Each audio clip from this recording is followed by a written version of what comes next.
Les productions Nuit d'Afrique invitent tous les artistes de musique du monde au Canada à s'inscrire à la 7e édition des Silidor de la musique du monde. Ce prestigieux concours vitrine est une chance unique de vous faire découvrir et de remporter de nombreux prix.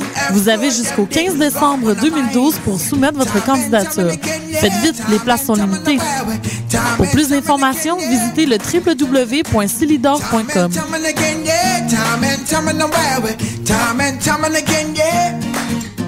T'es tanné de te jeter dehors? Ben viens te réchauffer au show de la 40e édition du Zoom sur la relève le 11 décembre au Club Soda à 20h.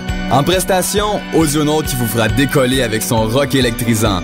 Joe de Corrupted du hip-hop à l'état pur. Les Warrink avec leur chorégraphie percutante. DJ Motorious et moi, Paclar, au beatbox mettront le feu au Club Soda. Procurez-vous vos billets au clubsoda.ca. Une production de l'école du show business en collaboration avec CISM et la boîte à musique. On sable le champagne à l'Opéra de Montréal en compagnie de Marc Hervieux, le prince des ténors québécois dans un rôle drôle et une musique soulante. La chauve-souris de Strauss, une opérette décoiffante. À l'Opéra de Montréal du 26 janvier au 2 février 2013. Pour plus d'informations, visitez le www.opérademontréal.com. La boulangerie Cachitos vous invite à repenser le pain. Le nouvel établissement offre aux étudiants le repas parfait. Facile à manger, unique au Canada et une grande variété d'expresso et tout ça à 10% de rabais. Le pain nouveau est sans égal. Venez découvrir la nouvelle boulangerie Cachitos au 153 Sainte-Catherine-Est à 2 pas de l'UQAM.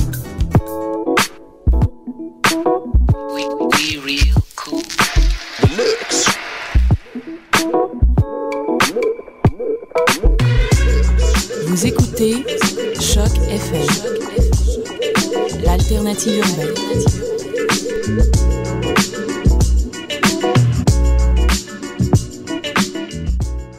Décidérez, émission du temps des fêtes.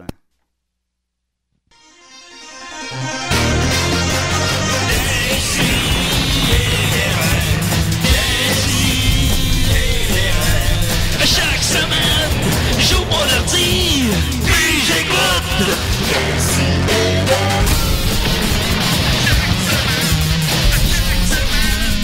Qu'est-ce que t'écoutes?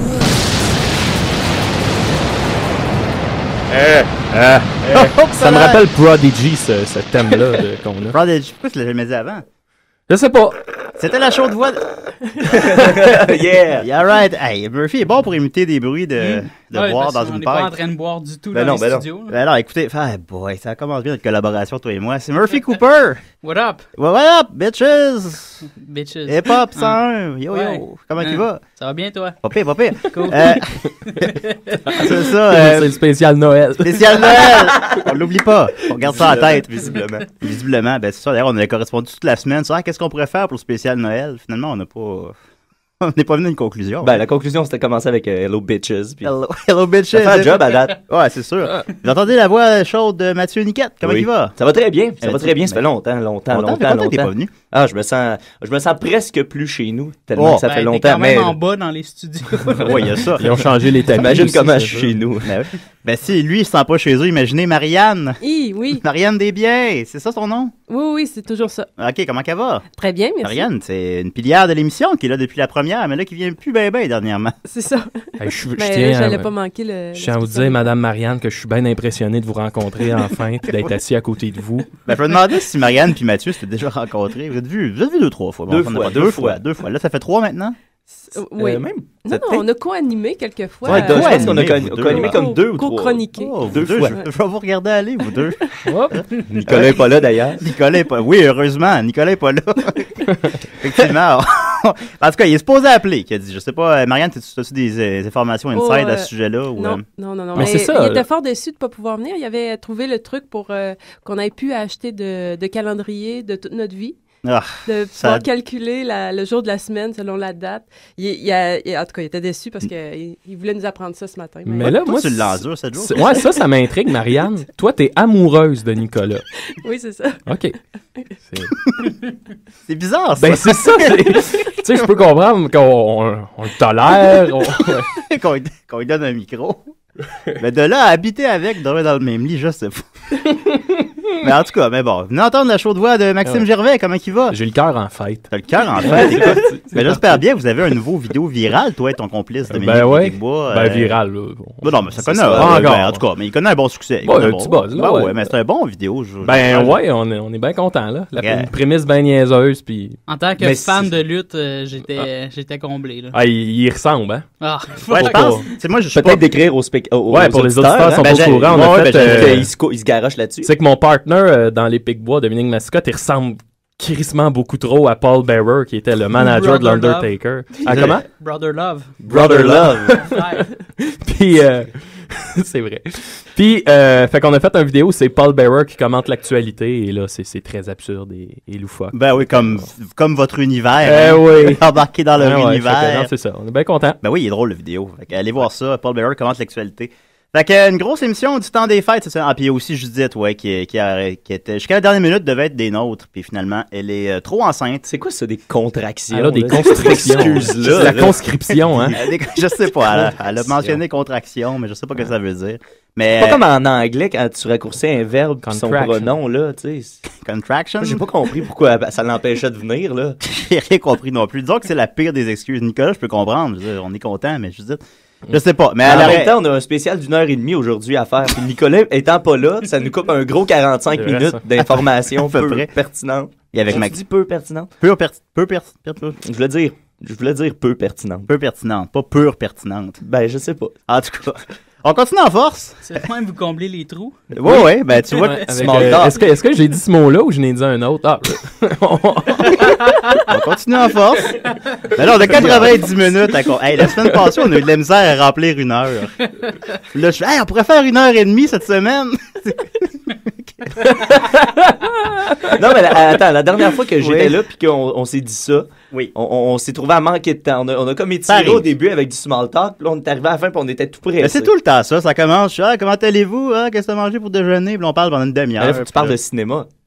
Ben, en fait, j'ai une nouvelle sur le cinéma. Yeah! On dirait vraiment qu'on est à Radio X. On dit absolument rien. Ouais. Ben là, mais on est convaincus. Mais il y a personne qui nous écoute en char. Ça s'en vient, ça s'en vient. Le cible n'est pas le même. C'est pas une comparaison très flatteur, mais on va la prendre quand même. On va prendre les comparaisons qu'on a. On n'en a pas beaucoup. Fait que, une petite nouvelle cinéma rapidement. Écoutez, je vais pas m'éterniser là-dessus, mais j'en avais parlé il y a quelques semaines du film Age of the Hobbits par The Asylum. Et j'avais dit que vous en rappelez, hein? Ben oui. Ouais. Marianne s'en rappelle. Ça rappelle pas en tout. Puis il se faisait poursuivre parce que c'est trop similaire avec le film The Hobbit. Puis j'avais dit, je vais vous dire comment ça va se terminer cette histoire-là. Oui. Elle s'est terminée hier, cette histoire-là. Et le juge a décidé que oui, effectivement, le film Age of the Hobbit, c'était un plagiat de The Hobbit. Et il était suspendu de diffusion finalement. Pour l'instant, jusqu'au 28 janvier et peut-être jusqu'à la fin des temps éventuellement. Ils vont redécider ça par la suite. J'en parle plus jamais de cette histoire-là après. Mais ils peuvent pas changer de nom, tout simplement? On le sait pas. On continue en force. Tu sais, aller au fond des choses. C'est des nouvelles brèves, là. Des nouvelles brèves. J'avais dit que je finirais cette histoire-là. Sans tambour ni trompette. On va terminer finalement le calice de concours d'indicatif que ça fait des mois qu'il dure. Ben oui. Il se termine aujourd'hui. Ah oui. D'ailleurs, je suis très déçu de mes amis Cédric Gagnon et Marc-Antoine Maher qui m'avaient promis. M'avait promis de t'envoyer un indicatif. Une des raisons pourquoi je l'ai tiré aussi longtemps, c'est que de mon côté aussi, il y a beaucoup de gens qui m'ont dit qu'ils allaient l'envoyer puis qui n'ont pas envoyé. Okay. Comme notre... Oui, excuse, j'en ai fait un. J'en ai fait un? J'en ai fait un, mais j'ai oublié de te l'envoyer. Mais il est sur mon sel, par exemple. Tu gagnes pareil. Ça va marcher. Parce que tout le monde gagne. Fait qu'on va trouver un prix pour Murphy d'ici la fin de l'émission. Tu peux l'envoyer, on l'écoutera. Tu peux le diffuser direct devant le micro. Je sais pas à quel point ça marche. Ça va marcher. Ok, mais attends, faut juste continuer à parler. Faut juste que je vérifie D'ailleurs, puisqu'on a parlé de lutte plus tôt, les amis Cédric et Marc-Antoine qui seront peut-être prochainement nos chroniqueurs lutte. Non, mais je t'en avais parlé. T'étais sous, mais je t'en avais parlé quand même. Sous, tu dis, j'ai vomi dans le lavabo 3 fois. Chez Ariane Grenier, d'ailleurs. Oui, alors la Ouais. Mais voilà, puis il était supposé faire un indicatif en imitant des lutteurs. C'est exactement ça que j'ai fait. Tant mieux d'abord.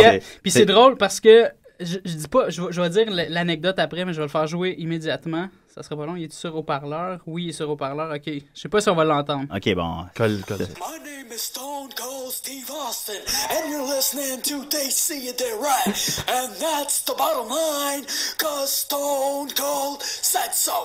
Yeah! Bravo! Ben, bravo, Murphy, t'as gagné. T'as gagné le concours. Mon anecdote par rapport à juste ça, à temps. Oui. J'ai fait plusieurs tentatives et la bonne est tombée exactement, puis je te montre l'heure, là, il était 13h16. J'étais à un chiffre de faire 316. Oh! Le fameux chiffre de Steve Austin. Wow! De Stone Cold Steve Austin. C'est pas stagé, là, tu me le promets. Non, je te l'ai montré puis tout, là. Oui, mais bravo. Tout s'arrange. Non, je te crois, je te fais confiance. Ben, une des personnes qui était supposée participer puis qui l'a pas fait finalement, c'est un certain Gabriel Desbiens. Le connais-tu, Marianne? Oui, t'as mis au courant de ça. C'est qui, Marianne, ce gars-là? Il fait partie de ma famille. C'est le frère de Marianne. Ben oui. Avec qui on est amis Facebook, qui m'a écrit, éventuellement, c'est pas long, j'ai la correspondance devant moi. Hey, salut Julien, on peut-tu participer plusieurs fois au concours d'indicatif? Autant de fois que tu veux, et je vais garder la surprise à ta sœur si tu participes, ça va faire de la bonne radio. Parfait, mais comment je fais pour enregistrer? Je suis avec Mac et je ne vois pas de programme pour enregistrer. Peux-tu m'aider là-dessus? Ben, prends GarageBand. Oui, mais je sais pas, je vais où dans GarageBand? J'ai fouillé en masse. Ben là, je sais pas trop, j'ai pas de Mac. OK. Fait que... Ça a passé proche. Ouais, ça a passé proche qui participe. Puis éventuellement, plus tard, deux mois plus tard, je lui demande, puis vas-tu participer au concours? Puis il me dit, pour l'indicatif, j'avais mal compris, je le fais pas finalement. C'était Michael Jackson et ça donnait l'impression que je riais de lui et c'est pas ce que je veux. Alors le frère de Marianne était supposé nous faire l'indicatif sur Michael Jackson, mais s'est rétracté parce qu'il voulait pas qu'on pense qu'il rit de lui. Il y a lui personnellement, là, mais il y a un grand sens moral, mon frère, puis chaque chose qu'il fait doit être fait selon beaucoup de critères moraux. Ben, je sais que c'est pas grand-chose.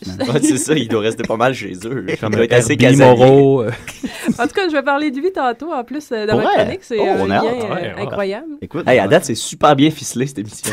Oui. En plus, je voulais parler du concours d'éducatif, mais c'est parce qu'on manque de temps, parce que Maxime, il faut que ça en aille à 11h. Fait qu'on va y aller avec la chronique à Maxime. C'est la chronique à Maxos.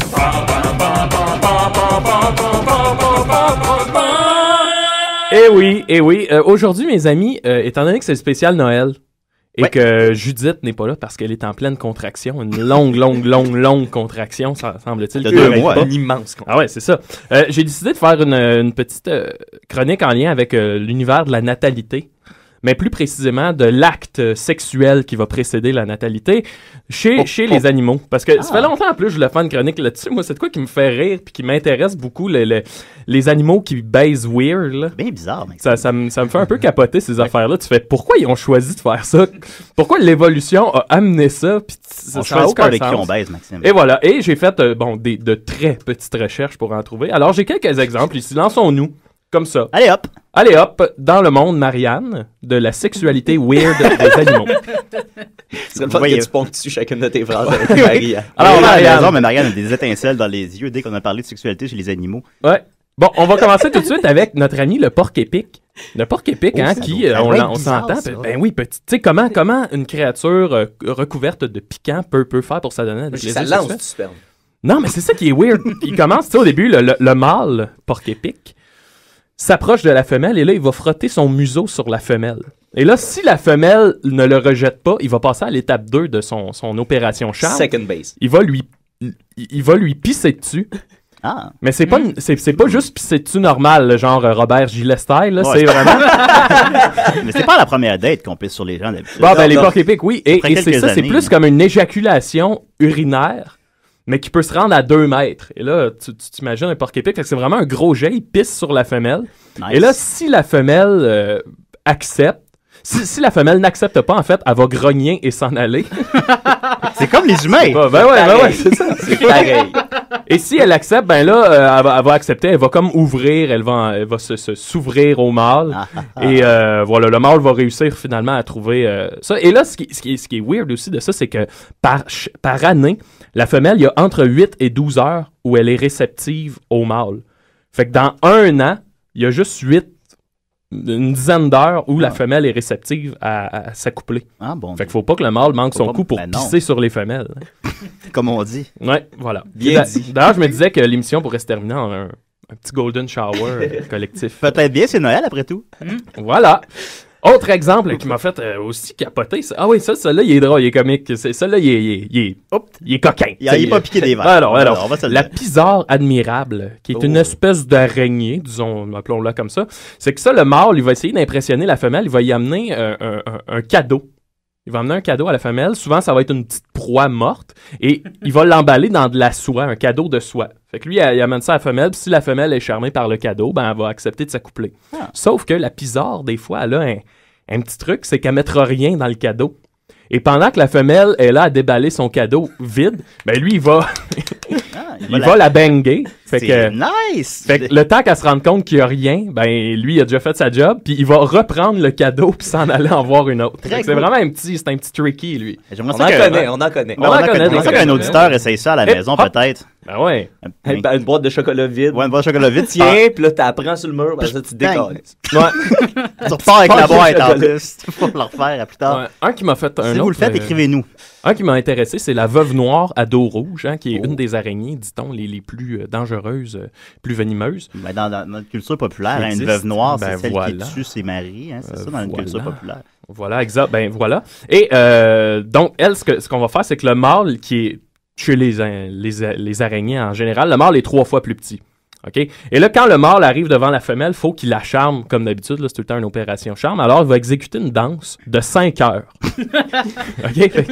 Et là, le gros de cette danse-là, c'est qu'il va jouer du tam-tam sur le ventre de la femelle pendant 5 heures. OK? Et là, si la femelle accepte, elle va ouvrir son réceptacle à sperme. Ben oui, son vag. Ben, c'est pas nécessairement un vagin comme on peut. Ouais. Non, et là, l'araignée, c'est ça m'a étonné. C'est quoi, je savais pas. Le mâle va sortir un de ses 2 pénis et féconder la femelle une première fois. Après ça, il s'en va se mettre dans sa bouche. Et là, c'est comme soit tu me manges tout de suite, si t'as pas été satisfaite, ou tu me laisses aller mettre mon 2e pénis. Et là, si la femelle elle a été satisfaite, elle va le laisser aller, sinon ben, elle le dévore, puis elle va aller voir un 2e mâle pour le 2e load de tout ça. Ouais. C'est quand même le monde animal. Hein, ben oui, juste de savoir qu'ils ont 2 pénis, c'est quand même intéressant. Qu'est-ce que tu ferais avec 2 pénis, toi, Maxime?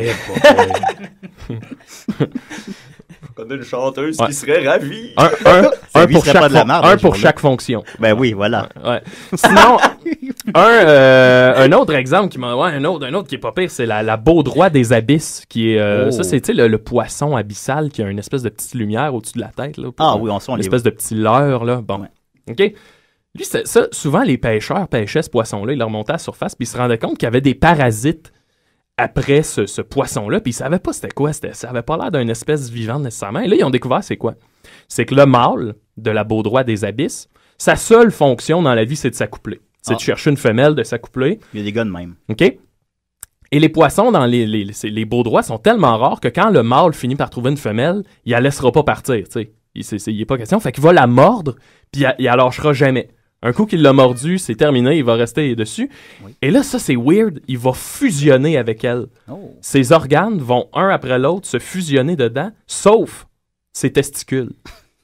Oui. Fait que tout ce qui restera au bout du compte du mâle, ça va être une paire de testicules qui reste après la baudroie. C'est pas tout à fait ça. Non? Non, ben on l'a vu dans les documentaires. Ah, je me souviens pas. C'est dans les... dans un autre état.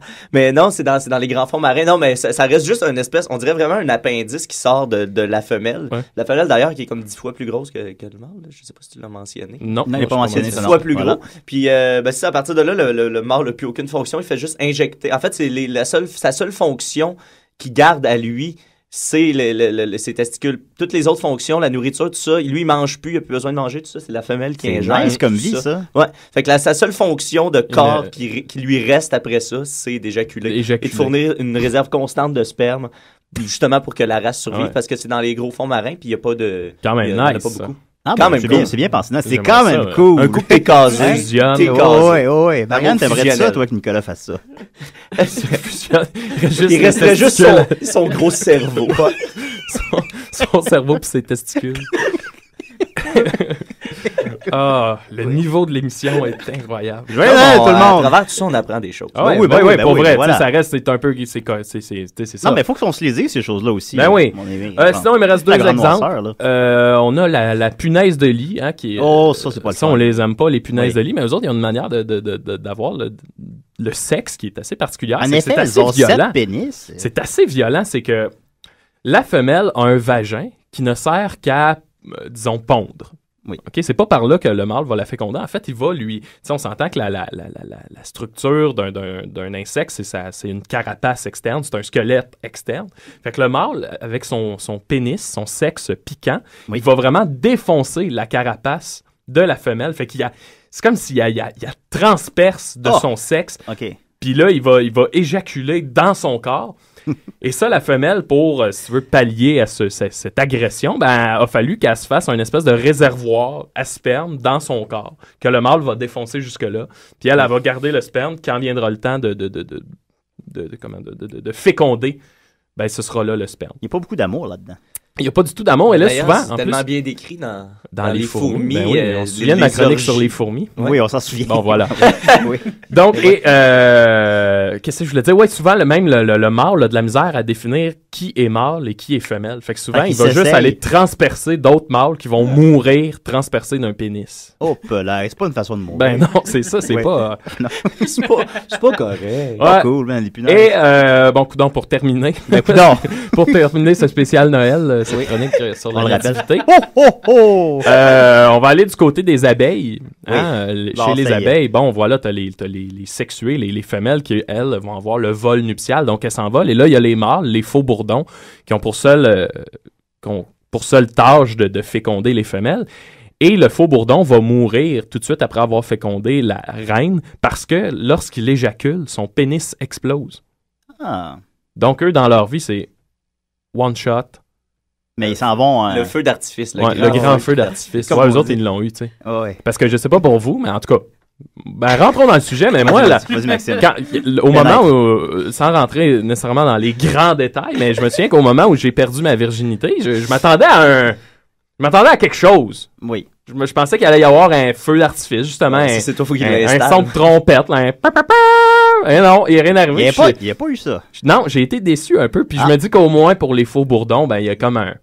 C'est là, tu sais. Ça. Finalement, te souviens-tu du nom de cette fille-là? Oui, c'est bon. Marianne Desbiens. Eh oui. Et voilà, fait que c'est ça qui conclut. Moi, j'étais juste bien content d'être enfin rendu, là. Ça faisait tellement à l'aube de tes 26 ans. Ah oui, 18 ans, là. J'avais longtemps, j'attendais ça. Ben oui, j'étais content. J'étais juste content. Ouais, c'est ça. Pas eu de trompette, rien. Toi, t'es plus modeste dans tes attentes. Oh, oui. On passe ça tranquillement. Et voilà. Ben, merci beaucoup, Maxime. Ça me fait plaisir. On a beaucoup appris. Toi, il faut que tu partes dans 5 minutes encore. Ouais, je vais rester avec vous pour pour l'émission du temps des fêtes. Je m'en vais enseigner. Oui, là, on est vendredi après-midi, check bien ça aller. Ils vont être tannants. Monsieur le suppléant va en voir de toutes les couleurs. Ouais. Voilà. Je voulais terminer rapidement sur le concours. Donc, ça, je voulais dire tantôt, mais que finalement, j'ai laissé la chronique à Maxime parce qu'il s'en allait à 11h. Le grand concours, on a décidé que tout le monde gagnait. Même Murphy, qui a participé, qui vient juste de participer. And that's the bottom line. Cause Stone Cold said so. What? Moi, j'ai pas le référent, mais je suis sûr que c'est une parfaite imitation. T'étais pas un suiveur de lutte? Je ne suivais pas. Savez-vous d'où ça vient, c'est 3, 16? C'est le temps, ça lui a pris. Non, c'est pas ça. C'est une citation biblique. Oui, c'est ça. Il avait fait, c'est pas Marc. Il avait fait un combat contre je sais plus qui avait sorti cette citation. C'est dans WCW, ça, je pense. Oui. Non, c'était... Je pense que c'est aussi loin que ça. Écoute, ça vient de Toto Lavigne et son émission sur douteux.tv, qui est la lutte pour les nuls. Lui pourrait nous répondre. Ben oui, Toto, je vais aller chercher l'information. Toto, t'as liké que l'émission a commencé à 10h30 sur Facebook, tu dois être en train de l'écouter. Normalement. Fait que tu nous diras ça. Donc, le grand concours, écoute, il y a nos fans de Laval, Seb et Marc. Je vais mettre un de leurs 4 indicatifs au hasard. Chez nous à la maison, j'écoute Décidéré, je m'appelle Caillou. Bon, c'est assez. Fait que Seb et Marc, vous avez gagné. Bravo! Vous avez gagné un kit de magie signé par Nicolas. Autographié par Nicolas, le kit de magie qu'on peut voir dans l'écolique Mon Héros 5, notamment. Alors, qui est tout à fait fonctionnel, avec tous les morceaux, semble-t-il. Lauriane peut confirmer? Oh oui, fais attention. Il fait attention, Nicolas. Oui, fait que voilà. Il fait attention à toutes ces choses. Oui, fait que bravo, Sébé Marc. Ensuite de ça, il y a Étienne Forêt qui nous a offert ça. Hey, salut les capotés. Ici Julien Bernatchez qui imite Jules Duceppe. Et Julien Bernatchez qui imite Astérix. Et chaque semaine, nous écoutons des si et des rêves. Moi, c'est ça, Jules Duceppe, non. Hein? C'est un de mes bons. Oui, ben Étienne a gagné. Écoute, il est bon, Étienne. Parmi les gagnants, c'est le gagnant. Il gagne quoi, lui? Il gagne un t-shirt avec ma face dessus. Ça, comment tu vas faire ça? Ben, ça se fait, ça. Ouais, mais tu vas le payer. Hein? Pro et Cam, juste à côté. Pro Cam, chaque côté, on les salue. Faut-tu qu'on paye ça à la gang ou? Ben, en fait, ça, je n'en ai pas encore. Moi, j'ai pas une scène. Écoutez, je suis chroniqueur, c'est pas mais par contre, j'en profite pour parlant d'argent, j'en profite pour dire que la famille Niquette sera à Paquet Voleur le 5 janvier. Alors, à ce moment-là. Oh Dieu! Mais c'est déjà enregistré, ça. Non. Okay. On enregistre le 5 janvier. Mais à partir de là, je vais avoir de l'argent peut-être pour payer le t-shirt. OK, parfait. Ben, la famille Niquette a fini avec combien à la guerre des clans? Hey, on avait fait 800$ chaque, puis on était 5. Fait qu'on a fait 4 000 $. 4 000 c'est très bon. Vous avez fait parce que, pour expliquer, Murphy a l'air perplexe. C'est parce que nous, ma famille est bien éparpillée. On est 4 enfants. Chez nous, j'ai 3 sœurs, 3 charmantes sœurs. On les salue. Oui. What up? On les salue. On les salue. Alors, ma sœur plus vieille est dans l'armée. Et on se voit vraiment pas souvent. Puis là, un jour, elle a décidé à notre insu de nous inscrire à la guerre des clans. Puis c'est comme nos réunions familiales. On s'est dit que ça serait drôle d'avoir comme réunion familiale des quiz télé. Fait que là, elle nous a réinscrit à Paquet Voleur. Wow. C'était en quoi qu'elle a étudié, ta sœur? Elle est astrophysicienne. Ouais, c'est ça. Puis là, elle est à la guerre des clans, puis t'as Jean-François Barry qui dit « Alors, toi, Caroline, tu fais un métier qui est particulier. » « Ouais, je suis astrophysicienne à la guerre des clans. » Alors, je te rappelle on a croisé des familles étranges. Je te rappelle, Caroline, qu'on cherche pas la bonne réponse, mais la réponse la plus populaire. Oh shit. D'ailleurs, si jamais vous passez à la guerre des clans, Q pour tout le monde, la réponse c'est toujours, et je dis bien toujours, soit hockey, jogging ou vélo. OK? Peu importe la question. Ouais. Qu'est-ce qu'on retrouve dans un frigidaire? Écoute, une paire de jogging ou non, mais évidemment. Puis d'ailleurs, on avait perdu parce que ma sœur Caroline n'avait pas. C'était la question sur laquelle on s'était fait éliminer, c'était nommer des sports pour lesquels il faut que vous vous arrêtiez pour reprendre votre souffle. Oh. Et puis là, jogging. Ben jogging, on l'avait nommé en premier, c'était effectivement bon. Hockey, on l'avait nommé, c'était effectivement bon. Oui. Et là, toute ma famille, et moi, je pouvais pas repasser à cause qu'il y avait 3 erreurs et j'étais le 4e. Et là, ma famille, mes 3 sœurs, aucune des 3 ne répond de vélo parce que, bon, on s'entend, tu reprends pas nécessairement ton souffle à vélo, mais les gens qui répondent au sondage de la guerre des clans, eux, ont décidé du contraire. Fait que là, moi, j'étais à côté, là, je dis, bon, il nous reste 3 chances juste pour trouver la dernière réponse qui est probablement vélo. Mes 3 sœurs, c'était le seul cue qu'ils m'avaient donné. C'était tout le temps vélo. Oui. Bon, il y en a bien une des 3 qui va dire vélo, là, il y a ses basketball, il y a Puis là, les 3 répondent pas vélo. L'autre équipe nous vole le point. On s'est éliminé de cette façon-là à notre 4e émission. Ça va être dur à Noël. J'étais dans le public, moi, quand la famille Niquette était là. Puis je me souviens que je m'attendais pas à ça. J'avais comme pas catché que je m'en allais à la guerre des clans. Puis là, à un moment donné, la première réponse, c'est Jean-François Barry qui pose une question au public. Puis il dit « Alors, notre question au public. Outre la forme d'une poule, quelle forme peut avoir un chocolat? » Puis là, dans ma tête, ça a comme tout fait « OK, c'est là que je suis. » Fait que je suis parti à rire, puis l'animateur de foule est venu m'avertir parce que je pleurais de rire. J'étais avec Papou. Les deux, on pleurait de rire. Je disais, qu'est-ce qu'on fait ici? Vous étiez dans un joli état aussi. Ah, encore une fois. T'étais sous à la guerre des clans. Bah, en tout cas. Un peu tout. Bravo. Alors, voilà. On continue. Il y a monsieur David Fortin qui nous a offert ça. Ils vont partir. Ouais, ben, salut la gang, c'est Jake. Ben écoute, j'écoute des si des raies, comme vous le savez tous, chaque semaine. Fait que salut la gang, je suis content de vous voir. Voilà, David qui imitait Jake. Oh, on a un appel. Alors Jake. David, tu te mérites. Ouais, Jake, pour tous ceux qui ont le référent, Jake Dion, le BDiste québécois, oui, qui est venu à 2 fois à l'émission. Tu te mérites. Ok, je vais prendre l'appel. Je me demande c'est qui. Décidérez? Ouais, Décidérez. Décidérez? Tu fermes ta radio. Ouais, Décidérez. Ferme ta radio. Ah. Mais là, comment je fais pour faire marcher ma musique, moi, si vous fermez ma radio? C'est parce que si tu la fermes pas, il y a de l'écho, tu l'entends, on l'entend en ondes. Ah, ok, attends, on va recommencer ça. Oh, ça faut que tu fasses. Une belle entrée, moi, là. Ah oui, je sais, attends, To the Eyes of a Child. Ça peut. Ok.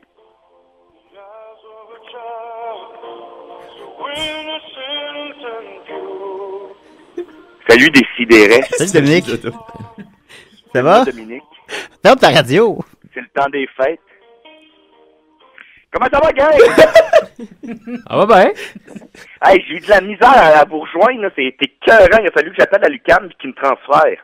Comment ça? Ben, je sais pas, mettons, si je pesais sur 16-10, ça marchait pas. Ah, ça vous intéresse pas, ça, Dominique, là? Oui, ben non. Alors, je voudrais juste vous dire bonjour tout le monde. Bonjour. Marianne, comment ça va? Ça va bien? Qu'est-ce que tu portes, là? Qu'est-ce que tu portes? Apporte une robe, là, une petite robe à pois. C'est un peu transparent. Oui, c'est un peu transparent. J'allais le mentionner, c'est un peu transparent. Pourquoi tu veux nous parler, Dominique? Oui, alors, bonjour tout le monde, c'est moi, Dodo, votre expert paranormal. Ben oui. Et aujourd'hui, je vous ai préparé une belle chronique sur Noël, mais avant tout, je reçois plusieurs courriels par semaine d'auditeurs. Ils me posent des questions, c'est très vrai. Ben, je sais pas s'ils écoutent des Décideret, mais je reçois des courriels. Okay? Puis, ouais, me semble. C'est l'huissier. Et là, j'ai eu des questions. Est-ce qu'il y a, durant le temps des fêtes, est-ce que je peux satisfaire mon besoin de paranormal dans les films des fêtes? Parce que on sait que les films des fêtes, les films familiales, c'est pas sur les traces du Père Noël avec Tim Allen que tu vas avoir un thrill, tu sais. Ben, quoi que la carrière de Tim Allen est assez paranormale en soi, là. Oui, ça c'est vrai, Mathieu, mais je pense que tu vas être plus sans faire spécifique. le bouffon tout le temps, je pense que j'ai besoin de répondre sincèrement à mes spectateurs. Fait que ferme ta gueule. OK. Là, je la dirais, non, mais pour vrai, si vous êtes en Noël et vous cherchez vraiment un thrill paranormal, je vous conseille d'écouter un film extrêmement troublant et extrêmement bizarre qui s'appelle Le Martien de Noël. Ah, c'est Le Martien de Noël est un film québécois. Oui. Et selon mes sources, c'est pas confirmé, là. J'ai pas encore enquêté là-dessus, j'ai pas eu le temps, mais je vais le faire durant le temps des fêtes. Mais selon mes sources, il s'agirait de vraies images d'extraterrestres. Que Reagan, à l'époque, a essayé de camoufler dans ce film avec Marcel Sabourin. Ouais, mais là, Marcel Sabourin, est-ce que c'est un extraterrestre ou? Ça, c'était ma deuxième question. Ouais. Puis Reagan t'a répondu quoi quand tu l'as appelé? Ben là, il est mort. Ça, Matt, si tu veux avoir un joyeux Noël, je peux pas te répondre à ça. Oh! Hey, Dominique! Oui? Est-ce que tu peux nous parler de Jack Frost un peu? Ben, c'est pas ma chronique, ça, Maxime. Ah, ok, excuse. Jack Frost, Jack Frost, qu'est-ce qui s'est passé, là? Pourquoi il vit ce bonhomme de neige-là? Ouais. C'est pas compliqué. C'est que... T'es sur Wikipédia? Il a été frappé par la foudre. C'est l'armée qui l'avait construit, pour être une espèce de machine de guerre. Puis là, Mané, il s'est fait frapper par la foudre, puis il a eu un cœur. Ça, c'est Johnny 5. C'est cœur-circuit. C'est la même personne. Alors, dans la neige. Voyons donc, n'importe quoi, ça. Ouais, en 2 minutes. Bon, ben moi, faut que je m'en aille, là. OK, bye, Maxime. Tu veux pas savoir c'est quoi ma chronique? Ben, faut que je m'en aille. J'enseigne. Ouais, ben, je travaille, moi. Je suis pas comme toute la gang ici, stick de BS. Gratter de guitare. Des gratteux de guitare de Corée Rouge. Ben, joyeux Noël, Maxime. Salut bien, joyeux Noël, tout le monde. Salut. Joyeux temps des fêtes. Le temps des fêtes se continue sur les ondes de Choc FM. Oui, alors, aujourd'hui, j'ai décidé d'être un petit peu plus mystique que paranormal, je vous dirais. Ah oui, bon. Je me suis interrogé à une grande puissance naturelle, une puissance que certaines personnes vont nier, qui vont aussi réduire ça à de la pop paranormale, à de la junk food ésotérique. Mais moi, je suis pas d'accord avec ça et je vais vous parler de l'astrologie. OK, toi, tu penses que c'est vrai? Je me suis intéressé à la puissance de l'astrologie. Et j'ai poussé ma réflexion plus loin et je me suis dit à quel point l'astrologie a influencé Noël et ses personnages principaux. Alors, j'ai fait une grande enquête. On t'interrompt pas pour que ça finisse plus vite. Pardon? Continue, Dodo. Alors, j'ai appelé ma chronique « L'astrologie du temps des fêtes ». Alors, je me suis intéressé au personnage des fêtes et j'ai été très surpris d'apprendre que le Père Noël était un Capricorne. Et j'en ai fait des découvertes assez intéressantes. Dans l'astrologie, on décrit les Capricornes comme des gens de nature généreuse. Ils aiment bien profiter de la vie et de ses bonnes choses. Ah, ben ça fait des Capricornes. Généralement ricaneux. Les Capricornes, dont le Père Noël, abordent une belle barbe blanche et un manteau rouge. Alors voilà ce qui décrit les Capricornes. Imagine si le Père Noël n'avait pas été un Capricorne. C'est quoi tes sources? Il n'aurait peut-être pas été le Père Noël. Oui, c'est sûr. Ben non, c'est ça. Peut-être ça aurait été comme un meurtrier en série s'il avait été un Verseau. Ben tu sais, mais là, j'ai poussé, vous me connaissez, j'ai poussé ma réflexion beaucoup plus loin. Oui. Là, j'ai découvert avec stupeur que les lutins du Père Noël étaient béliers. Oh. Et dans l'astrologie du temps des fêtes, on décrit les béliers. Pardon? Tous béliers. Oui, ben toute la gang. OK. Oui, toute la gang. Là. Okay. Puis dans l'astrologie, on décrit les béliers comme étant des gens de nature discrète, travaillante et de petite taille. Mais d'ailleurs, je te pose une question, Dodo. As-tu déjà vu un lutin du Père Noël de tes yeux vus? Ah ça, si tu veux passer un beau Noël, je peux pas te le dire, ça. Parce que j'ai vu des affaires, Mathieu, tu créerais pas ça, des chimelles et tout. Alors, ils aiment mieux recevoir des ordres que d'en donner. Excellent dans la fabrication de jouets, il n'est pas rare que les béliers, après de longues études au Toys R Us, aillent pratiquer dans le pôle Nord. Regardez, là, il y a des liens qui se font. Ah ouais, c'est des drôles de hasard. J'invente pas ça, j'invente pas ça, là. Simple hasard, laissez-moi en douter fortement. Mais vous me connaissez, votre enquêteur paranormal, hein? J'aime pousser mes affaires bien au fond, glisser mon nez un peu partout puis caresser le danger à deux mains. Bon, peut-être un peu sexuel, là, mais bon. À peine. Qu'est-ce qui se passe? Eh bien, oui. Et là, j'aimerais ça qu'on aille un peu de sérieux, là, parce que ici, là, en grande première à des si et des raies, oui, une grande première mondiale, et même, je vous pourrais dire nationale, j'ai appris que le grincheux était un taureau dans l'astrologie du temps des fêtes. Oh non. Dans l'astrologie du temps des fêtes. Oui, et on sait... Et là, j'ai découvert bien des affaires. On sait que les taureaux sont de nature marabout et colérique et a tendance à être susceptibles généralement d'un pelage vert fluo. Le taureau prendra un malin plaisir à vous subtiliser vos cadeaux de Noël alors que vous êtes à la grande messe de minuit.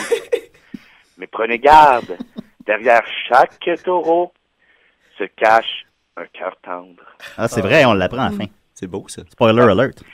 Et en terminant, j'aimerais vous laisser sur une chanson du temps des fêtes. Merci beaucoup. Que je vous ai écrit. C'est moi qui vous ai écrit ça. Tu vas-tu chanter, là, Dodo? Oui. Oh. Alors, allons-y, comme on dit. Ouais. Crampons dans la sauce. Vous l'entendez bien? Oui. Ah oui.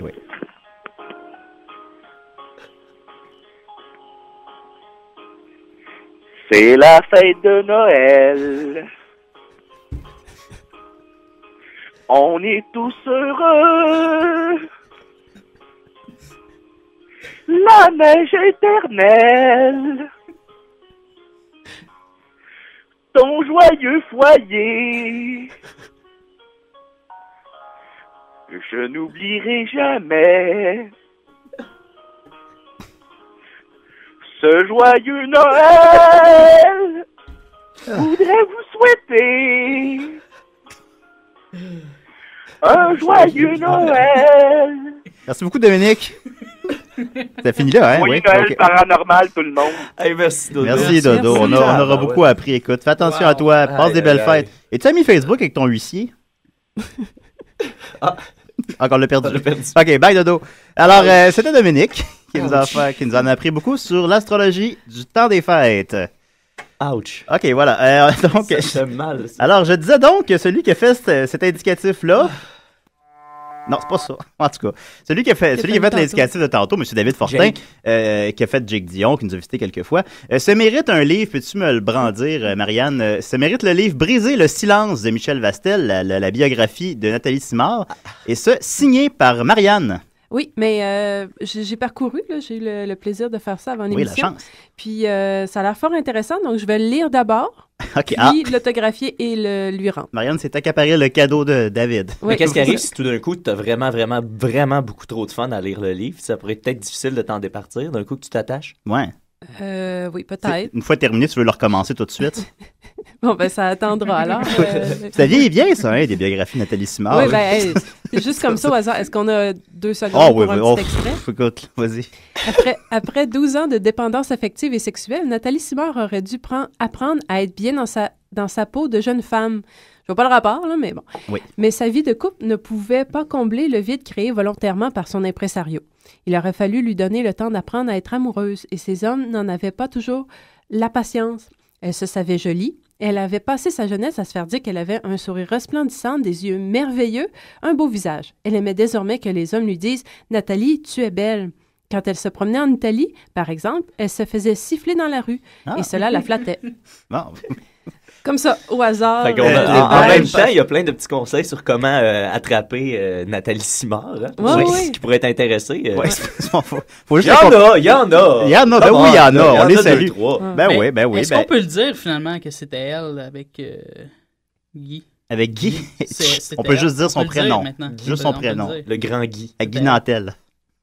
C'est ça. D'ailleurs, parlant de tout ça, je suis tombé par hasard, mon shuffle d'iPhone m'a apporté la chanson la fureur de mon oncle Serge. Je sais pas si tu connais cette chanson-là. Oh, une bonne tune. Tu sais, la chanson a été écrite bien avant qu'on connaisse tout ce scandale-là. Oui. La chanson commence par Guy Cloutier, Adolf Hitler, deux noms qui inspirent la peur. Mais tu sais, avec du recul, cette chanson-là prend une tournure vraiment trash. Je sais pas si tu l'as dans la grande bibliothèque. Je pourrais aller voir, mais là, c'est long. Il y a beaucoup. Je vais essayer de te l'envoyer, en fait. Envoie-moi ça. Je vais te l'envoyer sur Facebook. On mettra ça tantôt. Ça m'a fait beaucoup rire cette semaine. Oui, c'est une bonne seul dans le métro.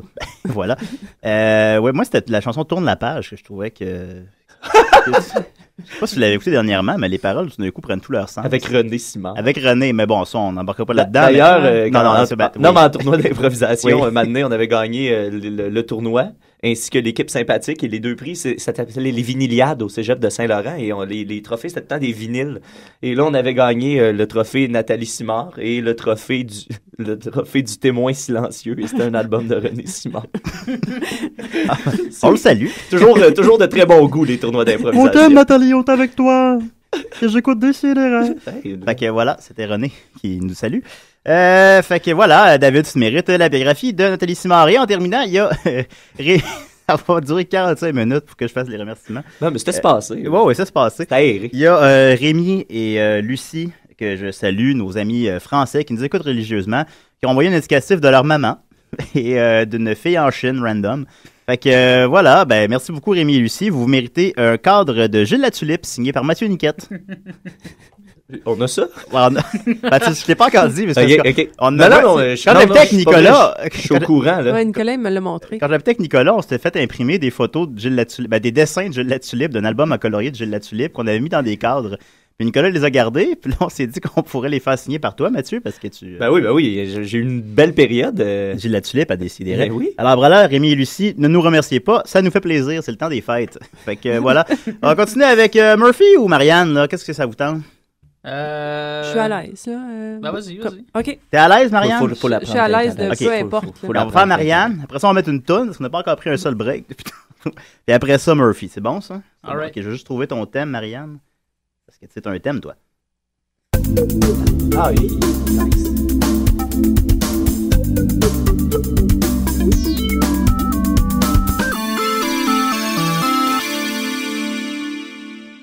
Oh. Oui. Pardon. Ça commence en force. Oui, temps des fêtes. C'est exact. Temps des fêtes dit ouverture, générosité, ouverture à d'autres cultures peut-être. D'autres cultures qui habitent très loin, comme celle des extraterrestres. En fait, là, que Dominique se rassure et n'appelle pas tout de suite comme ça en colère, je n'entamerai pas dans son champ d'expertise. Oui. Parce que moi, j'ai plus une approche un peu plus scientifique et... OK. Dom se prétend aussi assez scientifique dans son approche. Mais en tout cas, bon... Moi, ça ressemble plus à un sauce 5 extraterrestre. Oh, OK. Que du paranormal. On s'en sauve pas de sauce 5. C'est ça. Moi, j'aurais laissé Nick complètement à la maison, personnellement, mais en tout cas, c'est une décision, là. En tout cas, on va voir, là. Vous direz après que ça avait de l'air. Donc, oui, j'ai la chance, en fait, d'avoir dans ma famille un des plus grands spécialistes de races extraterrestres, en fait, au Canada, certainement. Là. Il s'agit de... Ton frère? Mon frère moral et attentif. Salut, Gabi! Qu'on salue, oui. Qui m'a en fait enseigné sur quelques-unes des principales races extraterrestres répertoriées jusqu'à maintenant. Donc, je vais vous renseigner comme ça. Je ne savais pas qu'on avait répertorié déjà plusieurs races extraterrestres. Tu me l'apprends. Hein? Plein de gens en sont à se demander est-ce que ça existe ou pas, mais pendant ce temps-là, il y en a d'autres qui les répertorient. Oh, mais voilà, puis tu nous ramènes l'information ici. Ben, c'est ça. Fait que, il est comme un petit peu... en tout cas, quand les gens cesseront de se demander, ben, ils pourront après ça aller voir mon frère, puis...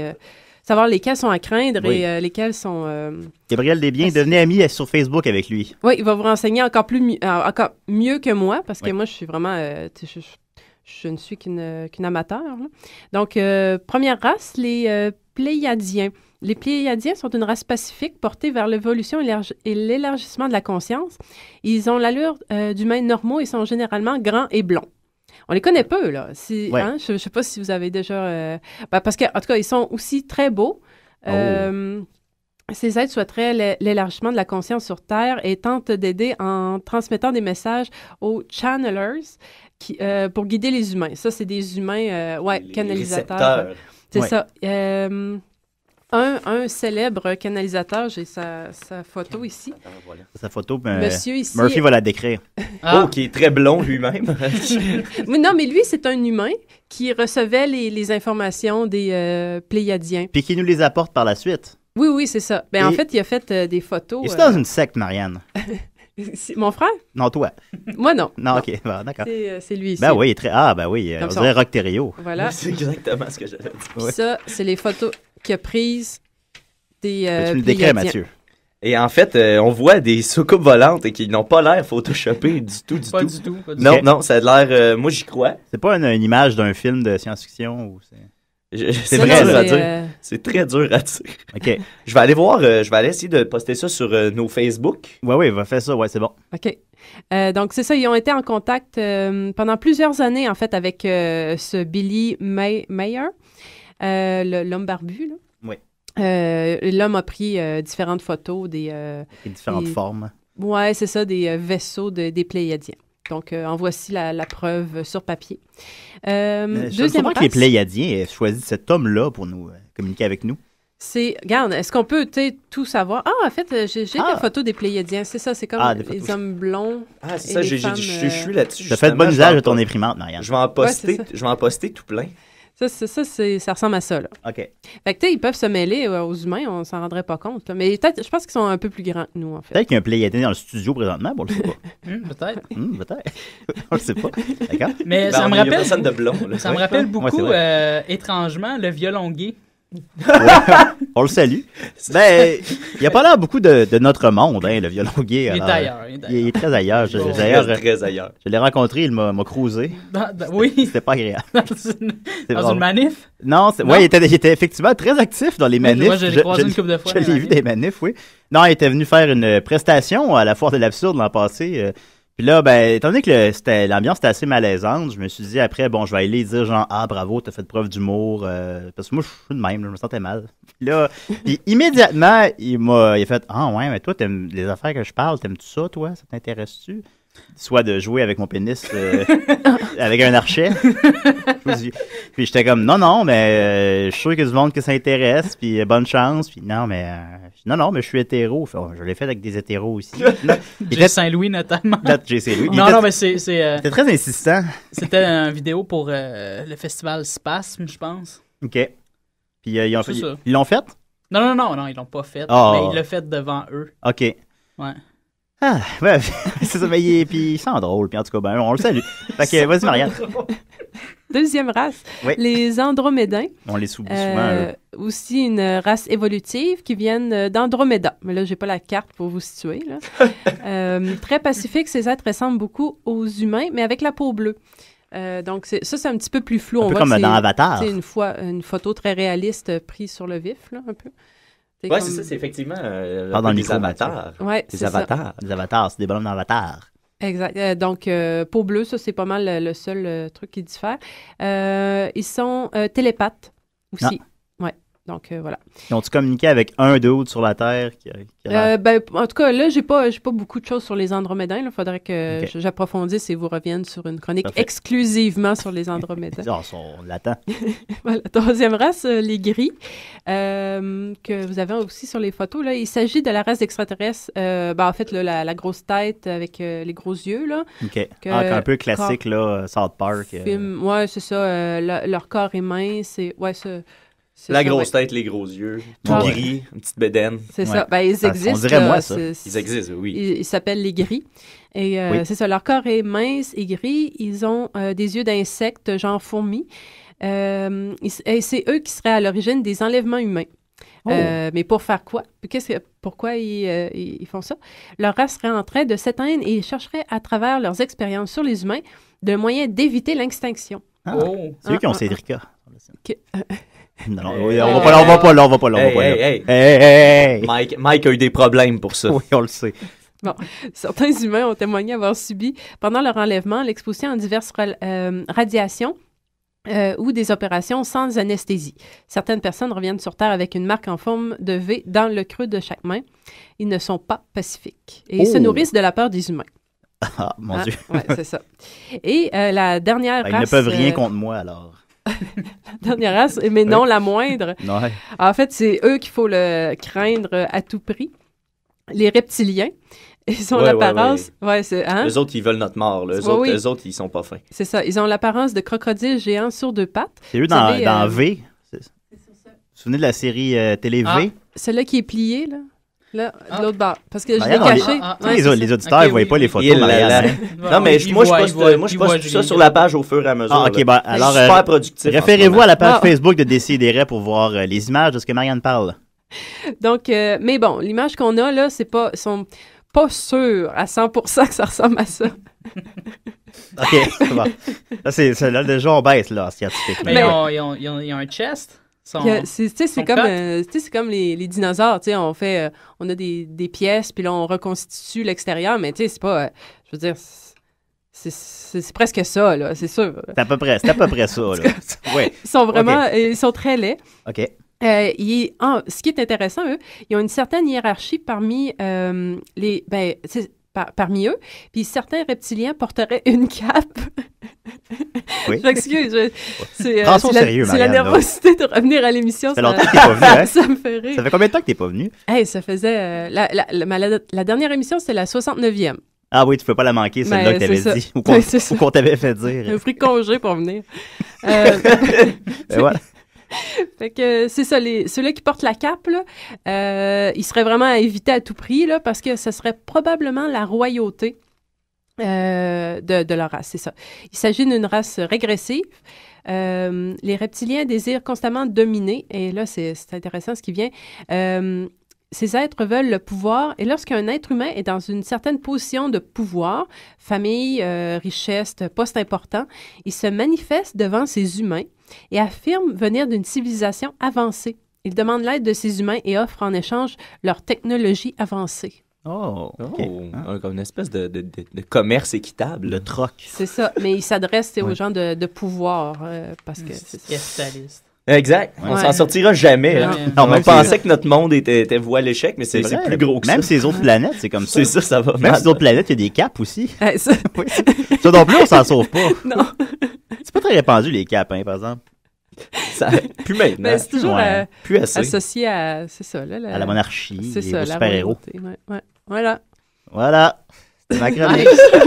Bravo, Marianne. Bravo à mon frère. Oui, bravo, Gabriel. On connaît beaucoup plus. Mais c'est-tu vraiment... c'est un passionné ou c'est un expert, là? D'abord, la nuance est... un grand... Il y avait une peur atroce des extraterrestres petit. Là, il a décidé de plonger là-dedans. Exactement. Mais c'est comme Batman. Il est donc bien hot, ton frère. C'est comme un super-héros, là. Il est full moral. Il plonge dans le danger. Il veut pas rire de Michael Jackson. C'est genre le seul gars qui veut pas faire ça. Vraiment. Peux-tu l'amener? Amène-le donc, ton frère. Quel âge? Il vient pas souvent à Montréal, là, mais il y a 25 ans. Il vient de célébrer son 25e anniversaire. Comment il a célébré ça? Il a sauvé des enfants d'un feu qui est en train de se noyer dans un incendie. Il l'aura appris après ça sur des sectes. C'est ça. Ah là, il est complètement... Je l'adore. Ben oui, il est cool. Ben on le salue et on espère qu'il va venir nous voir. Ta sœur est venue nous voir. Ben oui, ma sœur est peut-être. Vas-tu revenir, Noémie? Comment elle va? Ah, elle va très bien. Bon. Elle a l'air d'aller à Walt Disney. Oui. Ah. Ça va à Walt Disney. On rappelle que Noémie a 8 ans. 9 ans. 9 ans. Okay. Ouais. Oh, ouais. Écoute, je t'ai connue, elle venait juste d'arriver. Ben, hein? Le temps passe. Le temps passe. Et on salue Lucie Riffard qui a écrit sur notre mur Facebook, Lucie Riffard, qu'on rappelle, qui a gagné le dessin de Gilles Latulippe signé par Mathieu Niquette. Voilà. Elle a écrit « Je suis très contente d'avoir gagné. J'espère que Mathieu Niquette va s'appliquer. » Et moi, j'ai répondu « Yes, madame, yes! » Et voilà, l'interaction continue sans cesse à décider. C'est dynamique. C'est dynamique, certain. Les experts en médias sociaux. Ah oui, oui, c'est quoi un médias sociaux? Fait que, voilà, ben merci beaucoup, Marianne. Puis fais-toi moins rare, écoute. Et le temps des fêtes se continue à décider. Oh, oh, oh! Avec Boma Bango et Five Teeth.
Décidérez! C'était long, cette chanson-là?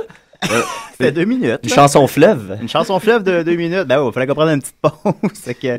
Oh oh! Le temps des fêtes continue à décider. Wouh! Déballez pas vos cadeaux tout de suite, c'est pas le 24. On continue avec notre petit cadeau à nous, Murphy Cooper. Qui nous garde. De quoi tu nous parles cette semaine? Ben, je vous parle de... Je me suis fait un petit bilan 2012 et je me suis dit... Mais c'est rien passé en 2012. Absolument rien passé en 2012, donc il n'y aura aucune chronique. Fait que je crisse mon cœur. Genre les caves. Hey, le stunt de la mort. C'est hot. Non, mais... Il est sympathique, ce gars-là. Vous l'avez dit qu'il était cool. Ouais. Mais, OK. Fait que je me suis dit que j'avais tellement de choses à parler qu'il a fallu que je tranche. OK. Puis c'est ça. C'est déjà parfait, ça. T'as tranché. Non, fait que j'ai décidé que j'allais finalement parler. Je me suis dit, est-ce que je vais parler du conflit étudiant? J'avais tellement de choses à dire. Est-ce que je vais parler des changements climatiques? Non, j'en ai un peu trop parlé. On en parle à chaque année. Fait que je me suis dit, OK, je vais parler des hipsters. Fait que, parce que c'est ça. Fait que j'ai constaté là, qu'en 2012, l'année 2012 a assassiné le hipster complètement. Là. C'est fini. C'est fini. Pendant 3 ans, le hipster a survécu de peine et de misère, on le sait. Moi, je vois ça un peu 2010 comme sujet. C'est ça. Ça a survécu. Il y avait toujours moyen d'avoir l'air hipster, puis de jouer un peu là-dessus, puis de faire comme « Hey, t'es hipster? Ah non, trop pas. » Puis là, t'arrives chez vous, puis « yes, il pense que je suis hipster. » Mais... Fait que hipster, c'est péjoratif, mais positif. Ben, c'est ça, tu sais. Fait que pendant 3 ans à peu près, ça l'a survécu vraiment de peine et de misère. Puis en 2012, c'est la fin. That's it. Parce que le hipster tel qu'on l'a connu à la base, c'était avant tout quelqu'un qui, avant l'appellation du hipster, selon moi, là, c'est quelqu'un qui est en mal d'identité constant, qui a besoin de se renouveler tout le temps, d'aller de l'avant.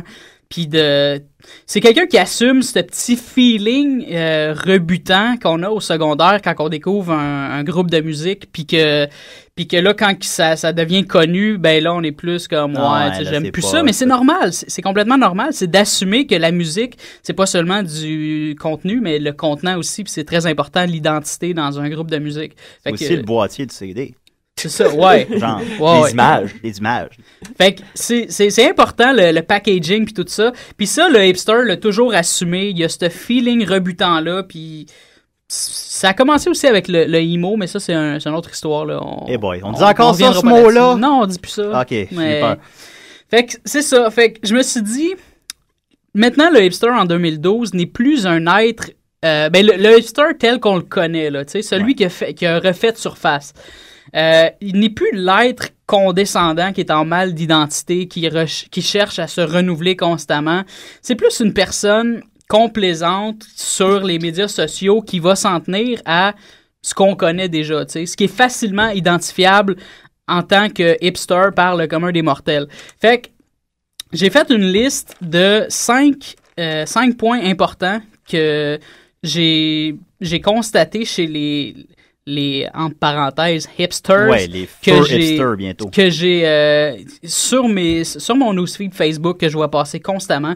Puis c'est 5 points qui me gossent tellement parce que je me dis come on les gars, come on dudes. Come on dudes. Fait que, le point numéro 1, comment 2012 a assassiné le hipster en poussant sur les médias sociaux des vidéoclips facilement identifiables par le commun des mortels comme étant des symboles de la culture hipster. Ça veut dire, par exemple, parce que quand tu partages un vidéoclip sur Internet, tu partages ton identité avant toute chose. T'sais. Fait que tu choisis bien tes artistes, tu choisis bien tes vidéoclips. Ah, c'est sûr. Puis tu sais que si tu partages tel truc, ben tu vas avoir, ça va coller à ton identité web, à ton personal branding. Je mettrais pas une tonne des Cranberries sur ma page Facebook, là. Ben, tu peux l'écouter en cachette. Ouais, c'est ça, je vais l'écouter en cachette quand je suis sous. C'est bon, les Cranberries. Oui, bon, c'est bon. C'est bon. Je vais en mettre tu peux. Je vais en mettre une drette, là. Continue. Fait que là, comme le symbole hipster là, en 2012 qui était en pleine effervescence, c'était Lana Del Rey, qui est selon moi le Avril Lavigne de la culture hipster. On nous l'a plugué comme ça, puis on nous l'a imposé, symbole H&M, puis tout ça. Puis, je veux dire, chaque personne maintenant sur mon Facebook ou un peu partout qui veut se positionner comme étant hipster doit s'en remettre absolument aux symboles connus par le commun des mortels comme étant des symboles, des icônes hipster. Donc, ils vont s'en remettre seulement à des Lana Del Rey, à des Black Keys, à des A$AP Rocky. Mais d'ailleurs, Lana Del Rey, tu sais, je connais un petit peu l'univers de la musique. Je suis pas un expert, mais j'ai comme vu ça popper soudainement. Puis là, c'était un phénomène. Quand c'est imposé comme ça, comme je me rappelle à l'époque dans un autre domaine, Mika, quand il est arrivé, ils nous ont dit c'est la nouvelle star internationale, vous avez rien à dire là-dessus, c'est lui qu'on prend. C'est ça, lui qu'on pousse. Ce qui est arrivé avec Lana Del Rey, en fait, c'est que c'était un phénomène sur les blogs surtout. OK. Elle a été poussée par Stereogum, Pitchfork, puis tout ça, les blogs underground. Puis, tu sais, on la trouvait vraiment intéressante. C'était comme une nouvelle... attends, je me rappelle jamais comment on dit. Likely ou Lickily? Lickily. Lickily. Fait que c'était comme un peu une nouvelle Lickily. Puis là, ben après ça, tu sais, on a fait... Là, ça s'est resté, ça y a collé à la peau. C'est comme, le phénomène blog de l'année 2011. Puis là, ben, en 2012, c'est sûr que là, on l'a poussé. Puis on entend tout le temps le style d'annonce à Radio-Canada avec la toune de Lana Del Rey dedans. Ouais, quand ta toune est dans une annonce d'iPod, là, ça, tu dois avoir une opinion là-dessus. Non, ben pas là. Non, ok, d'accord, bon. C'est ça, il doit y avoir une chronique de Murphy Cooper là-dedans. Mais j'ai quand même une opinion sur les peintres qui vendent leurs tableaux chez Walmart et Zellers. Je veux dire, vous avez pas d'âme. C'est quoi ça? On peut acheter des tableaux chez Walmart? Ouais. Les gens qui en achètent, eux autres, qu'est-ce que tu penses d'eux autres? Ben, je pense que vous savez pas qu'il y a des salons d'art, puis des vernissages, puis des expositions. Ou les friperies, parce que moi, je trouve tous mes cadres dans les friperies. Ah oui? Ah ouais. Sacrément, oui. Tu donnes envie d'aller chez toi. Fait que c'est ça, fait que il y a rien de plus anti-hipster que de s'en tenir à des trucs, tu sais, de dire aux médias, d'aller sur ton Facebook puis dire aux gens, regardez tout le monde, je suis un hipster puis je vous pousse un artiste que tout le monde connaît déjà, tu sais, il y a rien de plus anti-hipster que ça parce que on sait le hipster se renouvelle puis quand quelque chose devient trop connu, ben il dégage ça du paysage, puis lui, il s'en va ailleurs, là, tu sais. C'est sûr, tout le temps à 3 pas en avant de nous. Ben, c'est ça. Dans sa tête. Fait que moi, je trouve qu'il n'y a rien de plus anti-hipster que de triper sur des phénomènes comme ça, puis de s'en remettre seulement à ce qui est connu. Parce que c'est ça le problème, c'est que là, le commun des mortels a vraiment identifié le visage du hipster. Fait que c'est tellement... Je le vois avec un foulard. C'est tellement... c'est ça, c'est tellement défini avec précision de ce qui est supposé être le hipster. Le gars qui a des lunettes, qui a un foulard, qui a... Tu sais, c'est que on suit tellement cette ligne directrice-là qu'à un moment donné, c'est comme, regarde, c'est mort, là. C'est comme le gothique avec son T-shirt, la conformité, la mort de l'homme. En fait, toutes les modes de ce genre-là s'auto-détruisent par elles-mêmes quand ils deviennent leur propre parodie. Ben, c'est ça. Ça a fait ça avec à peu près tout ce qui existe, finalement, là, tu sais. Mais surtout que, je veux dire, il y a une grande... L'ironie du hipster, mais là, l'ironie sur l'ironie sur l'ironie, à un moment donné, c'est voué il y a beaucoup de niveaux, imploser. Exactement. C'est vraiment une implosion, je pense, ces phénomènes-là. Ça devient une carapace aussi sur les ironies, parce qu'on ne sait plus s'ils pensent. Mais ceci dit, le hipster, sans l'appellation du hipster, existe toujours. Là, le gars qui est en mal d'identité va toujours exister. Comme dernièrement, parce que je suis un peu moins ça. J'ai comme un peu décroché. Dernièrement, on m'a envoyé une photo d'un dude qui portait, avec ironie, une chemise de dragon. Avec un bandana genre à la Tupac, des lunettes genre Alien, avec genre des lunettes de soleil que tu portes quand tu fais du rollerblade, par exemple. Les peu de gens qui font encore du rollerblade. On les salue. Pas moi. Mais... Moi, je le rentre dedans, mon vélo.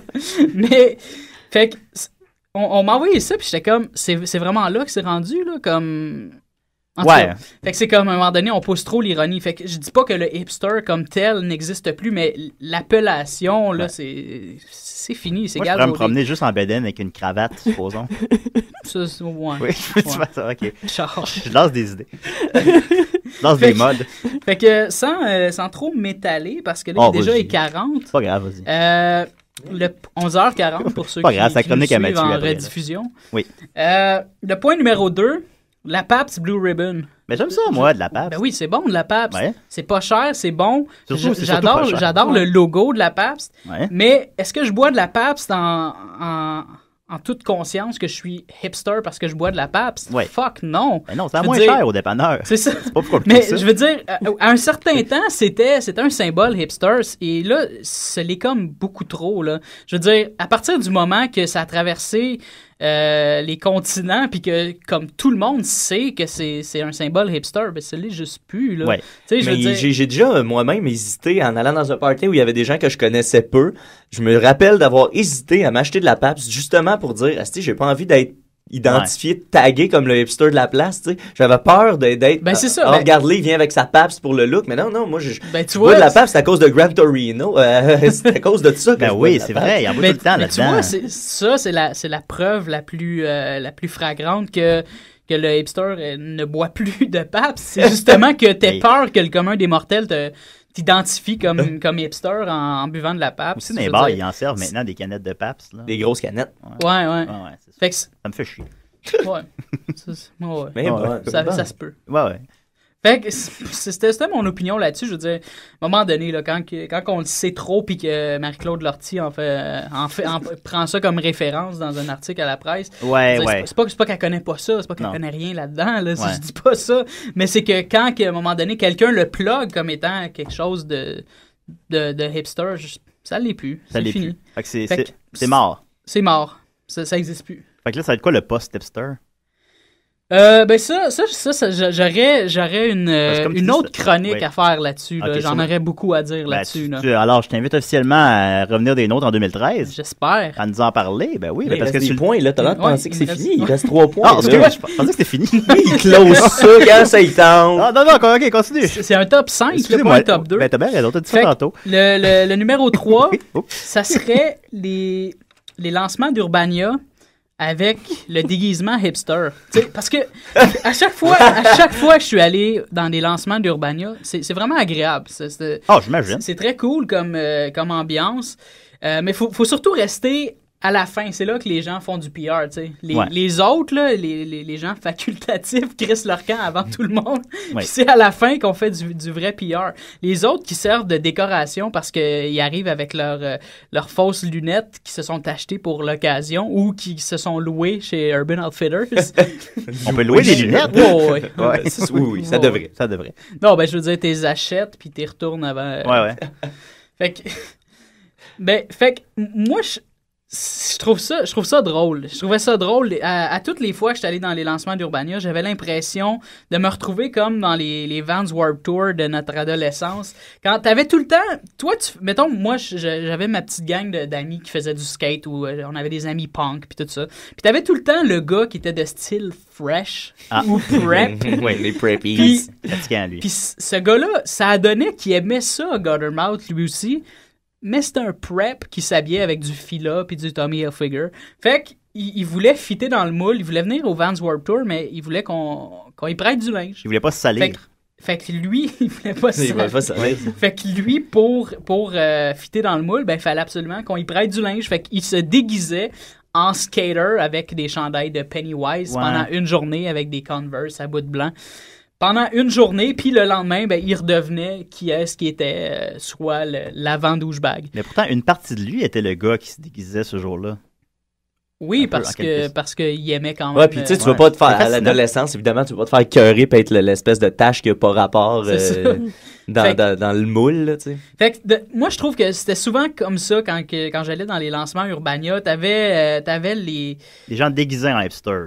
Ben ouais, tu sais, c'était les grosses lunettes puis des trucs pas possibles. Là. Tu te disais, oui, mais t'es pas comme ça à tous les jours, là, ça sent fake ton affaire. Tu veux être sur le site web, là, tu sais. Clairement, tu veux avoir ta photo sur le site web. Ta photo de toi qui sourit pas. Ouais, c'est ça. Avec un très, très, très gros foulard. Mais ça c'est ce qui est dans les référents. T'es bien trop dans le commun des mortels. Je connais rien, je connais rien. Mais, fait que c'est ça, moi, j'ai rien contre porter des fausses lunettes. J'en portais moi-même un certain temps. C'est juste que quand t'arrives dans les lancements comme ça, puis que tu te rends compte que t'as de l'air cave parce que tout le monde est habillé comme toi, puis que tout le monde est pareil, je veux dire, il me semble que t'essayes d'éviter ça au prochain lancement qui se fait comme dans 3 mois. Tu sais, t'as 3 mois pour te reprendre, là. Sans masse. Puis tu reviens, puis tu ressors le même déguisement, puis tu te rends compte finalement que tout le monde est habillé de la même petite façon. Je veux dire, bravo le cave. Fait que c'était mon point 3. OK. Mon point 4, les bars branchés. Je veux dire, un moment donné... Le panda-bar, c'est ce que j'avais en tête. Ils ont des canettes de Pabst là-bas maintenant. Ouais. Ça me fait chier. Mais, fait que, moi, les bars branchés, je veux dire, j'ai toujours trouvé ça drôle que... Je veux dire, c'est pas que les gens branchés ne se retrouvent pas nécessairement là. Mon point, c'est principalement que c'est pas parce que tu vas là que tu deviens automatiquement branché. Je veux dire, il y a des gens qui vont là, qui font rien d'autre dans la vie que de penser être cool parce qu'ils se retrouvent là. Mais je veux dire, ça coûte quoi te déplacer pour aller jusque-là? 3 piastres de métro? Je veux dire, il n'y a pas d'effort de... Tu sais, je veux dire, tu te démarques pas parce que tu te rends à un endroit, tu sais, c'est comme les foodies, je veux dire. Oh, ça, là. Bravo, t'as été capable d'aller... j'ai même pas de nom de restaurant branché qui me viennent en tête tellement j'ai décroché de ça, mais le pied de cochon, c'est ça. Ouais. Fait que, je veux dire, bravo, tu t'es rendu là, t'es allé manger là, puis... OK, ben c'est un peu fini, là, le phénomène des foodies, mais à l'époque, là, les gens se taguaient là, je veux dire... Voir les posts OK, mais je veux dire, avant toi, à la chaise où est-ce que tu es assis présentement, peut-être que Julien s'est assis là juste avant toi, tu le sais pas. Oh. Fait que, je veux dire, il n'y a pas de... C'est encore chaud. Non, je te niaise. Mais, tu sais, non, mais peut-être que le violon gay s'est assis là juste avant toi. Fait que, tu sais, fait que ça veut absolument rien dire se rendre dans un endroit puis juste se retrouver là à ce moment-là. Pour moi, ça veut rien dire, tu sais, ou faire partie du décor à un moment donné. Je veux dire, fais autre chose dans la vie pour être cool, là, tu sais. Démarque-toi ailleurs, là. Si le violon gay s'était assis là, il y aurait encore son espèce d'odeur de parfum sur la chaise. Son odeur. Il sent quoi, le violon gay? Hein? Qu'est-ce qu'il sent? Ben, l'autre toilette cheap, là, un peu. Là. Je sais pas trop. OK. Ouais, il sent fort le parfum. Cool. J'ai pas aimé ça. Fait que, point numéro 5, les modes éphémères. Tu sais, comme par exemple, on sait que dernièrement, là, peut-être 2010, 2011, 2012, on a eu le retour des chemises hawaïennes, ce que je portais quand que j'étais venu en entrevue ici, la première fois. Les motifs amérindiens et les motifs de camouflage, donc les motifs d'armée. Ça, c'est comme des hypes qui sont revenus, mais comme on n'a pas laissé le cycle se terminer, dans le sens où ça prend à peu près 15-20 ans là, avant que ça se termine, il faut qu'on ait trouvé ça extrêmement laid à un certain moment, puis qu'après ça, on fasse comme... J'ai oublié que c'était laid, tu sais, t'oublies que c'était laid, puis t'en deviens même nostalgique parce que c'était tellement un symbole fort de nostalgie de ton époque. Le temps où les Simpsons étaient drôles. Ouais. On s'en rappelle. Il y avait une histoire qui commençait puis qui finissait. C'est ça. Il y avait une ligne directrice. C'est ça. Fait que c'est que t'as envie que ça revienne, tu sais. T'as un bon souvenir finalement. Tu fais comme mais il me semble que ça fait longtemps, j'ai envie que ça revienne, mais... Donkey Kong Country 2. C'est ça. Quoi? Continue. Fait que t'as envie que ça revienne, puis, les chemises hawaïennes, ça faisait pas assez longtemps que c'était parti. Les motifs amérindiens, oui, ça j'en conviens. Ouais. Ça faisait... Non, mais moi, j'ai trouvé ça cool. Et les motifs d'armée, ça faisait pas assez longtemps non plus, là. Mais... Je veux dire, moi, j'ai quand même adhéré, ceci dit, là. Oui. J'ai tout de même adhéré, mais il faut adhérer modérément. Il faut pas aller chez Urban Outfitters puis prendre le premier morceau qui t'offre une chemise en jeans avec des motifs d'armée sur les épaules, là. Je veux dire, toutes les mélanger, eux autres, ils vont te vendre ça 350$. Puis il y a plein de gens qui tombent dans le piège. Tu vas chez Simon, c'est la même affaire. Des chemises hawaïennes à 250$. Je veux dire, va à friperie au coin de chez vous. Village des valeurs à Saint-Pierre. Non, j'encourage pas le village des valeurs. Non, Marianne travaillait chez Simon. Est-ce que tu peux nous confirmer les dires de Murphy? Oh, mais c'était bien avant l'époque du retour du camouflage et tout ça. Là. Je peux pas, mais c'est cher. Mais le linge est cher chez Simons. Pas si mal. Ils mettent le brand comme moyen élevé un peu. Là. C'est quand même pour... Ouais. C'est mitoyen. Ouais. Mais c'est parce que moi, je m'habille dans les friperies, fait que tout est ça cher. Paraît Tout est cher. Moi, mon t-shirt est venu avec des boîtes de céréales. C'est le t-shirt de Tony le Tigre. Nice. Non, ça prenait 5 boîtes de céréales. C'est comme ça que je m'habille, moi. Tu manges des céréales. Je mange des céréales pour enfants. Nice.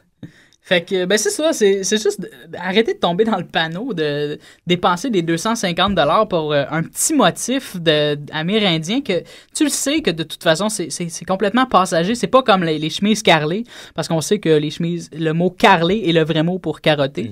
Ben oui, on s'en rappelle. Ouais, on le sait. Fait que les chemises carrées, c'était là pour rester. Fait que tu t'en achètes une à 250$ en 2009. Oui. Elle va te toffer pour jusqu'à 2011-2012. Ouais.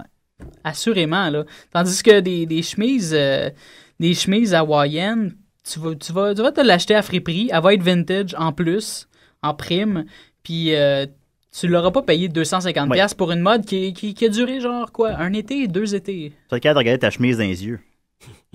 J'ai rien compris. Fait que j'ai mis une tonne de Cranberries sur mon mur Facebook, il y a 15 minutes. Est-ce que j'avais fini ma chronique? Je pense pas. Puis personne n'a mis de like. Moi, je veux faire la mienne. Vas-y, maintenant. Ok, j'ai fait la mienne. Non, mais c'est en lien avec ce que tu disais, mon matin. Ah, ok. T'assumes le Cranberries. Ouais, le Cranberries, on a parlé en début de chronique de mettre ça. C'est vrai. Là, je l'ai mis sur mon mur Facebook à ce moment-là. Nice. Puis aucun like, rien. Puis là, je suis super gêné, puis j'ai envie de l'enlever. Ouais, mais il faut que tu aies un following, Julien. J'en ai un following. Ben non, t'as pas de following. Oui, j'ai 800 amis. Je te niaise. J'en ai un petit. Je te niaise. Mais, fait que c'est ça. On a assassiné le hipster là, en 2012, c'est fini. Je veux dire, c'est trop facilement identifiable par le commun des mortels et chaque personne qui veut absolument être perçue comme un hipster va s'en remettre aux 5 conditions ou une des 5 conditions que je viens d'énumérer dans la chronique. Ouais. Puis c'est totalement anti-hipster de faire ça ou juste cave comme dépenser 250$ pour une chemise. Non, ça c'est pas intelligent ça. C'est ça. Ça, ces gens-là meurent jeunes. Tout est un danger pour eux. Ben, merci beaucoup, Murphy. Merci, Murphy. Ben oui, ben reviens l'an prochain pour... Oh, ça y est. J'avais pas fini mon cappuccino. Ben, non, il buvait rien. Il niaise. Il niaise. Il niaise. Elle part mon thème. Ben, je te passe ça drette là, mon Mathieu. La chronique, la chronique, la chronique, la chronique, la chronique, la chronique, c'est la chronique à Niquette. Ah, t'as 7 minutes. Salut tout le monde, salut Julien. Ça fait extrêmement longtemps qu'on s'est vu, hein? Trop longtemps en fait. J'imagine que vous voulez savoir pourquoi ça fait aussi longtemps que je suis pas venu à l'émission. Ben, Julien, oui, tu veux le savoir? Oui, je me le demandais, oui. Ben ok, je vais faire un genre de résumé. Vous avez sans doute remarqué, pour ceux qui écoutent l'émission, si vous l'écoutez, on n'est pas l'équipe régulière, mais vous avez sans doute remarqué que dans mes dernières chroniques, j'étais assez émotif par rapport à ma façon de traiter mes sujets. Je passais par la colère, la tristesse, la joie, la peur. Bref, j'ai fait... Ouais, une grosse année pour toi. Ouais, j'ai fait un peu tous les temps, comme on dit. Puis là, il y a 2 jours, j'ai réalisé quelque chose de super important. Toutes ces émotions-là que j'ai vécues, ça s'inscrivait dans un grand tout qui est relié à un événement bien spécial qui va se produire la semaine prochaine. En fait, mes émotions étaient toutes liées aux 5 stades du deuil face à la fin du monde qui va avoir lieu dans une semaine, jour pour jour. En fait, c'est comme une prémisse de chronique qui s'est tirée sur des mois. Puis ça, exact. Ouais. Tu sais, d'ailleurs, mes chroniques, mes prémices sont tout le temps confuses. Puis là, j'ai compris que finalement, tout ça n'était que prémisse. Ben ça, j'ai réalisé ça pas plus tard qu'avant-hier, alors que j'épluchais ma liste de sujets de chroniques potentiels, puis que je suis tombé sur un article à propos d'un homme appelé Julie Jonas Urbonas. C'est qui ça, Julie Jonas Urbonas? On va y revenir. Oh. Après avoir lu cet article-là, bref, paf! Ça m'a frappé comme une pelle en pleine face. Je suis tombé dans la dernière phase du deuil. J'ai nommé... L'acceptation. Voilà, c'est ça, l'acceptation. C'est pourquoi je me présente aujourd'hui devant vous habité par un nouveau sentiment, celui de la résignation. Je suis serein en ce moment. Mais bref, qui est Julie Jonas Urbonas et pourquoi m'a-t-il autant transformé? C'est ça la question. Julie Jonas Urbonas, d'ailleurs, je vais dire son nom plein de fois parce que j'adore ça. C'est un designer, un artiste, un auteur, un ingénieur et un doctorant en design d'interaction au Royal College of Art de Londres. Pas un 2 de pique. Rien que ça, rien que ça. On va se le dire. Puis c'est également un fanatique de parcs d'attractions. Oui. Il dit que depuis sa jeunesse, il a travaillé au développement de parcs d'attractions et depuis 2004, il est à la tête du parc de Klaipėda en Lituanie, puisqu'il est lui-même lituanien. En travaillant dans ce milieu-là, il est devenu fasciné par ce qu'il appelle les Bodily Perceived Aesthetic Gravitational Design, c'est-à-dire les esthétiques du design gravitationnel perçu par le corps. C'est un domaine dans lequel il y avait très peu de recherches et c'est ce qui l'a motivé à pousser son travail dans ce domaine-là. Et grâce à ses recherches, il a inventé, tenez-vous bien, la Euthanasia Coaster, ou en français, la montagne russe de l'euthanasie. Ça, la montagne russe de l'euthanasie, c'est, selon les dires de son créateur, une machine ayant la forme d'une montagne russe conçue pour humainement, avec élégance et euphorie, prendre la vie d'un ou plusieurs êtres humains. Hein? Ben, c'est pour ça que je suis résigné, parce que j'ai finalement trouvé un moyen agréable de mourir sans avoir à vivre tous les cataclysmes qui sont annoncés en lien avec la fin du monde. Ben moi, voilà. S'il y avait bel et bien la fin du monde, moi, je voudrais la vivre. Ben, moi, je suis plus du genre à avoir une mort agréable. Mais qu'est-ce qu'un hipster ferait par rapport à la fin du monde, Murphy? On n'a pas le temps. On n'a pas le temps. Par contre, il me reste juste une seule semaine pour construire la dite machine parce qu'elle n'a pas été construite. C'est juste théorique pour l'instant. Okay. Une semaine pour construire une montagne russe. Ouais, puis c'est une montagne russe de 510 mètres de haut avec une chute de 500 mètres qui mesure 7544 mètres de long. Fait que j'ai des doutes sur une semaine de travail, surtout si je suis tout seul. Ouais, moi, je suis que t'es capable, Mathieu. La façon que ça se passe, c'est qu'il y a une montée qui dure pendant 120 secondes, 2 minutes pleines, et la descente dure 10 secondes. Ça t'expose à des forces de 10 G pendant 60 secondes complètes, pour un total de 3 minutes 20 secondes. La vitesse maximale est de 100 mètres par seconde. Il y a 7 loops. Et justement, on se rend jusqu'à 10 G au maximum qu'on tient pendant plusieurs minutes. Et les causes de la mort, puisque ça donne la mort, c'est un manque d'oxygène au cerveau, tout simplement, puisque le cœur est pas assez fort pour pomper le sang jusqu'au cerveau à cause des forces G. Et les effets additionnels, c'est que tu commences par perdre ta vision des couleurs. Ensuite, tu perds ta vision périphérique. Un moment donné, tu vois plus rien. Puis un moment donné, tu tombes dans ce qu'on appelle le G-lock, c'est-à-dire une perte de conscience induite par trop de forces G. Et là, je vais vous expliquer comment ça se passe dans la montagne russe de la mort si on avait à la vivre. En montant dans la montagne russe, le condamné à mort est sujet à une série de mouvements intensifs qui induisent différentes expériences uniques. De l'euphorie à l'excitation totale et une perte de la vision périphérique, la perte de conscience et éventuellement la mort. C'est unique en effet comme expérience. Oui. Sur la page de M. Urbonas, on dit « Merci ». Au mariage de la recherche interdisciplinaire en médecine spatiale, en ingénierie mécanique, en technologie matérielle et bien entendu, merci à la gravité. Ce voyage fatal peut être rendu plaisant, élégant et faire partie d'un rituel. Parce qu'avec ça, on peut célébrer les limites du corps humain, mais aussi la libération de la vie horizontale. Le gars était aussi un peu philosophe là-dedans. Cette sculpture cinétique est en fait la montagne russe ultime. D'ailleurs, John Allen, l'ancien président de la Philadelphia Toboggan Company, a déjà dit que la montagne russe ultime sera construite quand on enverra 24 personnes et qu'elles reviendront mortes. Et là, lui, Julie Jonas Urbonas s'est dit, voyons, ça peut se faire super facilement, ça. Alors, je vais la concevoir. L'expérience maintenant. Donc, précisément, qu'est-ce qu'on ressent quand on grimpe dans cette machine-là? Donc, on monte pendant 2 minutes complètes. Très lentement parce que on dit que ça intensifie l'impression de hauteur. Plus on monte lentement, plus... Fait que là, pendant ce temps-là, tu peux faire un retour sur ta vie. Tu penses à ça. Tu penses à ta chute imminente. Tu vois les gens rapetisser. Là, tu penses à tout ça. Et là, arrivé en haut, stop! La machine s'arrête complètement et c'est l'utilisateur lui-même, à l'aide d'un petit bouton, qui décide du moment de sa chute. Alors, c'est toi qui décides quand tu donnes le go. Là, c'est le silence. T'es au top du monde et tu prends un grand respire. Tu relaxes. Puis, et là, j'écris... Ça part, OK? Tu descends l'immense côte à toute vitesse. Tes organes se promènent à l'intérieur de toi, sauf ton cœur qui est solidement attaché. En fait, tes organes dansent autour de ton cœur. C'est une vraie chorégraphie gravitationnelle. Le vent, la chair de poule, le souffle coupé, le vertige, bref, cette portion-là, c'est un peu l'équivalent de l'anesthésie puisque ça te prépare à la portion fatale de ton tour de manège. Là, rendu au bas de la côte, t'es pratiquement rendu à la vélocité terminale. Ça, c'est le moment où est-ce que la friction de l'air empêche d'aller plus vite. Et là, t'as l'impression de flotter. Puis, à ce moment-là, le parcours se redresse, puis zoom!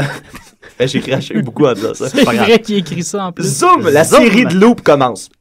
À cause de la force centrifuge, tu restes collé à ton fauteuil. La peau de ton visage est toute étirée vers le bas. Tes organes sont collés au fond de toi. Tes poumons se vident d'air automatiquement.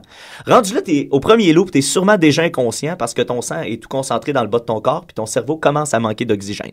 Par contre, si t'es encore conscient après le premier loop, t'es plus résistant aux forces G que la moyenne, mais fais-toi-en pas, il y a 6 autres loops qui suivent, de plus en plus petits, qui assurent une pression constante dans tout ton corps. D'ailleurs, ça aide à pas sentir la douleur. On n'atteint jamais le seuil de la vitesse qui donne mal, alors tu souffres jamais. Il reste 1 minute. Oui. Donc, attends, je vais aller tout de suite vers la fin. Si tu survis à ça, miraculeusement, ton corps va, tu vas te réveiller, là, tu vas tomber dans un... Ton corps va se mettre à bouger dans tous les sens dans ce qu'on appelle en langage aéromédical le funky chicken, parce que tes neurones, poup, ils recommencent à vivre, puis là, tous tes membres commencent à bouger dans toutes les directions en même temps. Ça va être très agréable à voir. Oui. Puis là, tu vas recouvrir la mémoire, tout ça, puis tu vas avoir plein de petits picots rouges sur les jambes parce que le sang va avoir passé à travers les vaisseaux sanguins dans tes jambes à cause de la force G. Oui. Puis, pour en venir tout ça, donc c'est ça, tu meurs. Et d'ailleurs, on dit qu'on pourrait porter les mêmes pantalons que les pilotes de F-18 pour pouvoir survivre à ça et le faire plusieurs fois. Ils sont tellement élégants. Pour éviter les forces G. Mais là, on se dit à qui ça s'adresse. Moi, au début, je pensais que c'était pour les gens condamnés à mort, les criminels. Mais l'inventeur, lui, avait plus pensé aux gens en phase terminale qui veulent mourir avec élégance et en tripant. Et voilà. Et il y a une dimension philosophique. Oui, les experts disent que les gens qui tentent de suicider en sautant en bas des ponts, c'est un peu ça qu'ils essaient de retrouver avant de mourir. Ils veulent vivre un dernier trip. Alors, ce serait une façon d'aider des gens. Lui, il pense que ça pourrait être construit dans le futur quand les gouvernements vont être plus ouverts, vont être plus ouverts à ça. Pour l'instant, il sait que ça pourra pas se faire. Et la question ultime, est-ce que Julie Jonas Urbonas lui-même le montrait? Et il a répondu, quand le temps sera venu. Sans l'ombre d'un doute. Oh, merci beaucoup, c'est un Mathieu. excellent vendeur. Ben oui, voilà. Les motifs de camouflage, donc les motifs d'armée. Ça, c'est comme des hypes qui sont revenus, mais comme on n'a pas laissé le cycle se terminer, dans le sens où ça prend à peu près 15-20 ans là, avant que ça se termine. Il faut qu'on ait trouvé ça extrêmement laid à un certain moment, puis qu'après ça, on fasse comme... J'ai oublié que c'était laid. T'oublies que c'était laid, puis t'en deviens même nostalgique parce que c'était tellement un symbole fort de nostalgie de ton époque. Le temps où les Simpsons étaient drôles. Ouais. On s'en rappelle. Il y avait une histoire qui commençait puis qui finissait. C'est ça. Il y avait une ligne directrice. C'est ça. Fait que c'est que t'as envie que ça revienne. T'as un bon souvenir finalement. Tu fais comme mais il me semble que ça fait longtemps, j'ai envie que ça revienne. Mais Donkey Kong Country 2. C'est ça. Quoi? Continue. Fait que t'as envie que ça revienne, puis les chemises hawaïennes, ça faisait pas assez longtemps que c'était parti. Les motifs amérindiens, oui, ça j'en conviens. Ouais. Ça faisait... Non, mais moi, j'ai trouvé ça cool. Et les motifs d'armée, ça faisait pas assez longtemps non plus, là.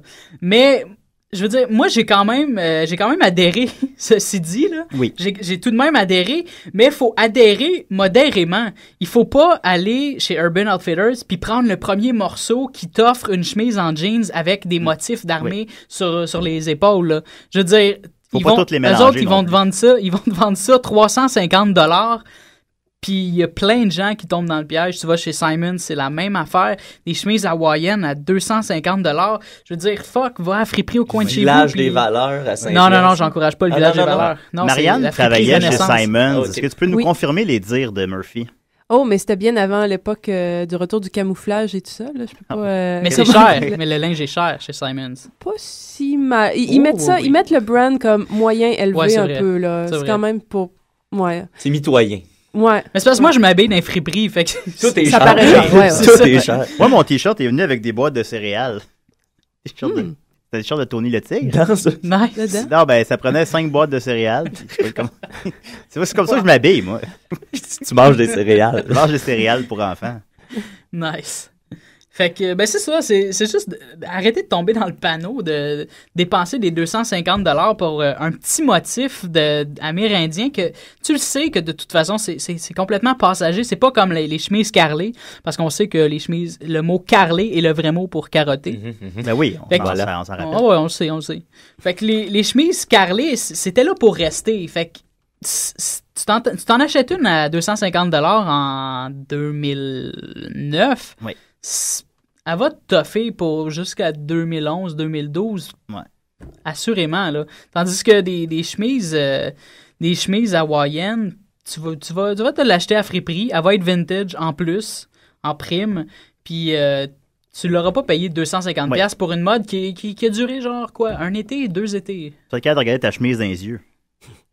J'ai rien compris. Fait que j'ai mis une toune de Cranberries sur mon mur Facebook, il y a 15 minutes. Est-ce que j'avais fini ma chronique? Je pense pas. Puis personne n'a mis de moi, like. Je veux faire la mienne. Vas-y, mais OK, j'ai non, c'est pas vrai. Mais non, mais c'est en lien avec ce que tu disais, mon matin. T'assumes le Cranberries. Ouais, le Cranberries, on a parlé en début de chronique de mettre ça. Vrai, c'est vrai. Là, je l'ai mis sur mon mur Facebook à ce moment-là. Nice. Puis aucun like, rien. Puis là, je suis super gêné, puis j'ai envie de l'enlever. Ouais, mais faut que t'aies un following, Julien. J'en ai un following. Ben non, t'as pas de following. Oui, j'ai 800 amis. Je te niaise. J'en ai un petit. Je te niaise. Mais, fait que c'est ça. On a assassiné le hipster là, en 2012, c'est fini. Je veux dire, c'est trop facilement identifiable par le commun des mortels. Et chaque personne qui veut absolument être perçue comme un hipster va s'en remettre aux 5 conditions ou une des 5 conditions que je viens d'énumérer dans la chronique. Ouais. Puis, c'est totalement anti-hipster de faire ça, ou juste cave comme dépenser $250 pour une chemise. Non, ça, c'est pas intelligent, ça. C'est ça. Ça, ces gens-là meurent jeunes. Tout est un danger pour eux. Merci beaucoup, Murphy. Merci, Murphy. Oui, reviens l'an prochain pour nous... Oh, ça y est. J'avais pas fini mon cappuccino glacé. Non, il buvait rien. Il niaise. Elle part mon thème. Je te passe ça drette là, mon Mathieu. La chronique, c'est la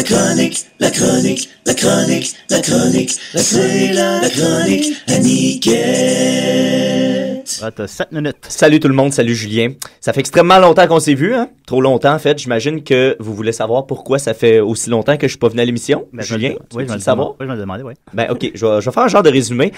Vous avez sans doute remarqué, pour ceux qui écoutent l'émission, si vous l'écoutez, on n'est pas l'équipe régulière, mais vous avez sans doute remarqué que dans mes dernières chroniques, j'étais assez émotif par rapport à ma façon de traiter mes sujets. Je passais par la colère, la tristesse, la joie, la peur. Bref, j'ai fait... une grosse année pour toi. Ouais, j'ai fait un peu tous les temps, comme on dit. Puis là, il y a 2 jours, j'ai réalisé quelque chose de super important. Toutes ces émotions-là que j'ai vécues, ça s'inscrivait dans un grand tout qui est relié à un événement bien spécial qui va se produire la semaine prochaine. En fait, mes émotions étaient toutes liées aux 5 stades du deuil face à la fin du monde qui va avoir lieu dans une semaine, jour pour jour. C'est comme une prémisse de chronique qui s'est tirée sur des mois. Puis ça, exact. Ouais. Tu sais, d'ailleurs, mes chroniques, mes prémices sont tout le temps confuses. Puis là, j'ai compris que finalement, tout ça n'était que prémisse. Ben, ça, j'ai réalisé ça pas plus tard qu'avant-hier, alors que j'épluchais ma liste de sujets de chronique potentiels, puis que je suis tombé sur un article à propos d'un homme appelé Julie Jonas Urbonas. C'est qui ça, Julie Jonas Urbonas? On va y revenir. Après avoir lu cet article-là, bref, paf! Ça m'a frappé comme une pelle en pleine face. Je suis tombé dans la dernière phase du deuil. J'ai nommé... L'acceptation. Voilà, c'est ça, l'acceptation. C'est pourquoi je me présente aujourd'hui devant vous habité par un nouveau sentiment, celui de la résignation. Je suis serein en ce moment. Mais bref, qui est Julie Jonas Urbonas et pourquoi m'a-t-il autant transformé? C'est ça la question. Julie Jonas Urbonas, d'ailleurs, je vais dire son nom plein de fois parce que j'adore ça. C'est un designer, un artiste, un auteur, un ingénieur et un doctorant en design d'interaction au Royal College of Art de Londres. Pas un 2 de pique. Rien que ça, rien que ça. On va se le dire. Puis c'est également un fanatique de parcs d'attractions. Ah oui. Il dit que depuis sa jeunesse, il a travaillé au développement de parcs d'attractions et depuis 2004, il est à la tête du parc de Klaipėda en Lituanie, puisqu'il est lui-même lituanien. En travaillant dans ce milieu-là, il est devenu fasciné par ce qu'il appelle les Bodily Perceived Aesthetic Gravitational Design, c'est-à-dire les esthétiques du design gravitationnel perçu par le corps. C'est un domaine dans lequel il y avait très peu de recherches et c'est ce qui l'a motivé à pousser son travail dans ce domaine-là. Et grâce à ses recherches, il a inventé, tenez-vous bien, la Euthanasia Coaster, ou en français, la montagne russe de l'euthanasie. Ça, la montagne russe de l'euthanasie, c'est, selon les dires de son créateur, une machine ayant la forme d'une montagne russe conçue pour humainement, avec élégance et euphorie, prendre la vie d'un ou plusieurs êtres humains. Hein? Ben, c'est pour ça que je suis résigné, parce que j'ai finalement trouvé un moyen agréable de mourir sans avoir à vivre tous les cataclysmes qui sont annoncés en lien avec la fin du monde. Ben moi, s'il y avait bel et bien la fin du monde, moi, je voudrais la vivre. Ben, moi, je suis plus du genre à avoir une mort agréable. Mais qu'est-ce qu'un hipster ferait par rapport à la fin du monde, Murphy? On n'a pas le temps. On n'a pas le temps. Par contre, il me reste juste une seule semaine pour construire la dite machine parce qu'elle n'a pas été construite. C'est juste théorique pour l'instant. Okay. Une semaine pour construire une montagne russe. Ouais, puis c'est une montagne russe de 510 mètres de haut avec une chute de 500 mètres qui mesure 7544 mètres de long. Fait que j'ai des doutes sur une semaine de travail, surtout si je suis tout seul. Ouais, moi, je suis que t'es capable, Mathieu. La façon que ça se passe, c'est qu'il y a une montée qui dure pendant 120 secondes, 2 minutes pleines, et la descente dure 10 secondes.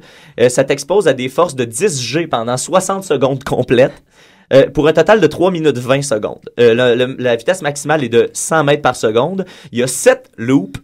Et justement, on se rend jusqu'à 10 G au maximum qu'on tient pendant plusieurs minutes. Et les causes de la mort, puisque ça donne la mort, c'est un manque d'oxygène au cerveau, tout simplement, puisque le cœur est pas assez fort pour pomper le sang jusqu'au cerveau à cause des forces G.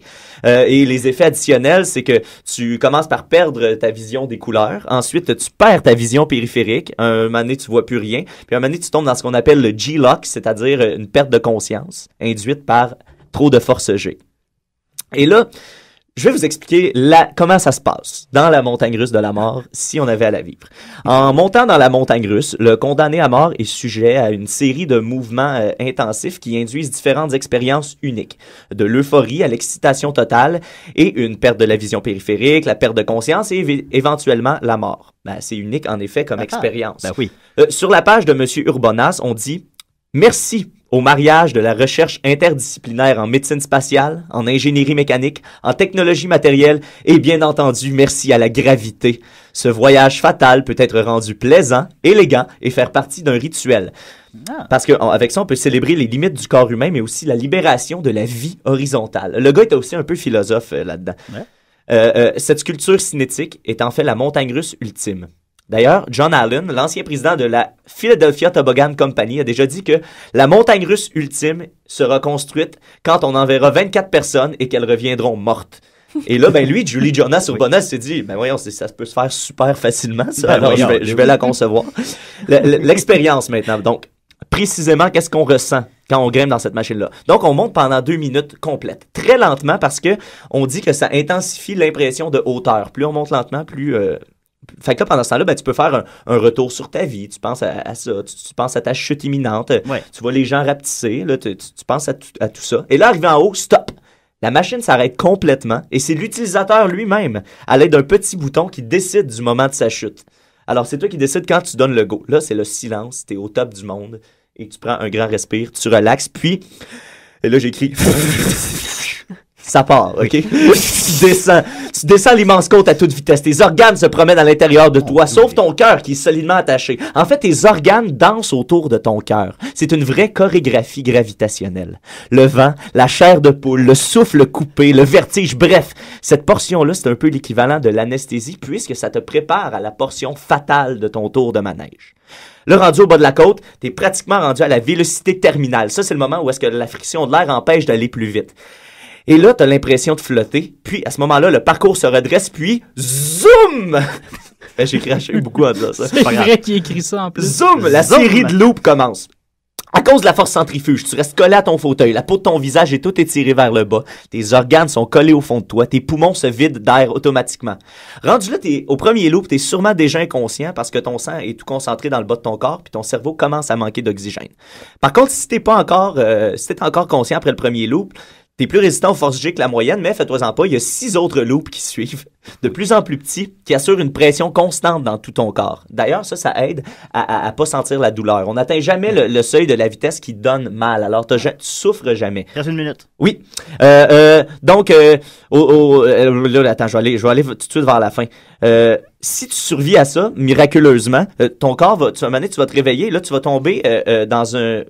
Ton corps va se mettre à bouger dans tous les sens dans ce qu'on appelle en langage aéromédical le funky chicken, parce que tes neurones, poup, ils recommencent à vivre, puis là, tous tes membres commencent à bouger dans toutes les directions en même temps. Ça va être très agréable à voir. Oui. Puis là, ben, tu vas recouvrir la mémoire, tout ça, puis tu vas avoir plein de petits picots rouges sur les jambes parce que le sang va avoir passé à travers les vaisseaux sanguins dans tes jambes à cause de la force G. Oui. Puis, pour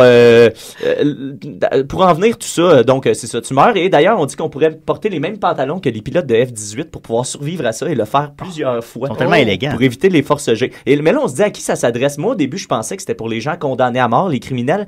Mais l'inventeur, lui, avait plus pensé aux gens en phase terminale qui veulent mourir avec élégance et en tripant. Et voilà. Et il y a une dimension philosophique. Oui, les experts disent que les gens qui tentent de suicider en sautant en bas des ponts, c'est un peu ça qu'ils essaient de retrouver avant de mourir. Ils veulent vivre un dernier trip. Alors, ce serait une façon d'aider des gens. Lui, il pense que ça pourrait être construit dans le futur quand les gouvernements vont être plus ouverts, vont être plus ouverts à ça. Pour l'instant, il sait que ça pourra pas se faire. Et la question ultime, est-ce que Julie Jonas Urbonas lui-même le montrait? Et il a répondu, quand le temps sera venu. Sans l'ombre d'un doute. Oh, merci beaucoup, Mathieu. C'est un excellent vendeur. Ben oui, j'ai envie de me tuer direct là. Et je poste ça sur Facebook si vous voulez en savoir plus. Merci Mathieu, merci Murphy, merci Dominique, merci Nicolas, disons, merci Maxos, merci Marianne beaucoup. Joyeuse fête, Julien. Merci beaucoup. Joyeux Noël, j'en ai oublié un, en tout cas, je l'ai oublié, salut à lui aussi. Revenez l'an prochain, non, écoutez pas ça, changez d'émission l'an prochain, écoutez une autre émission l'an prochain. Merci beaucoup, au revoir. Ciao. Ciao. Yeah, baby.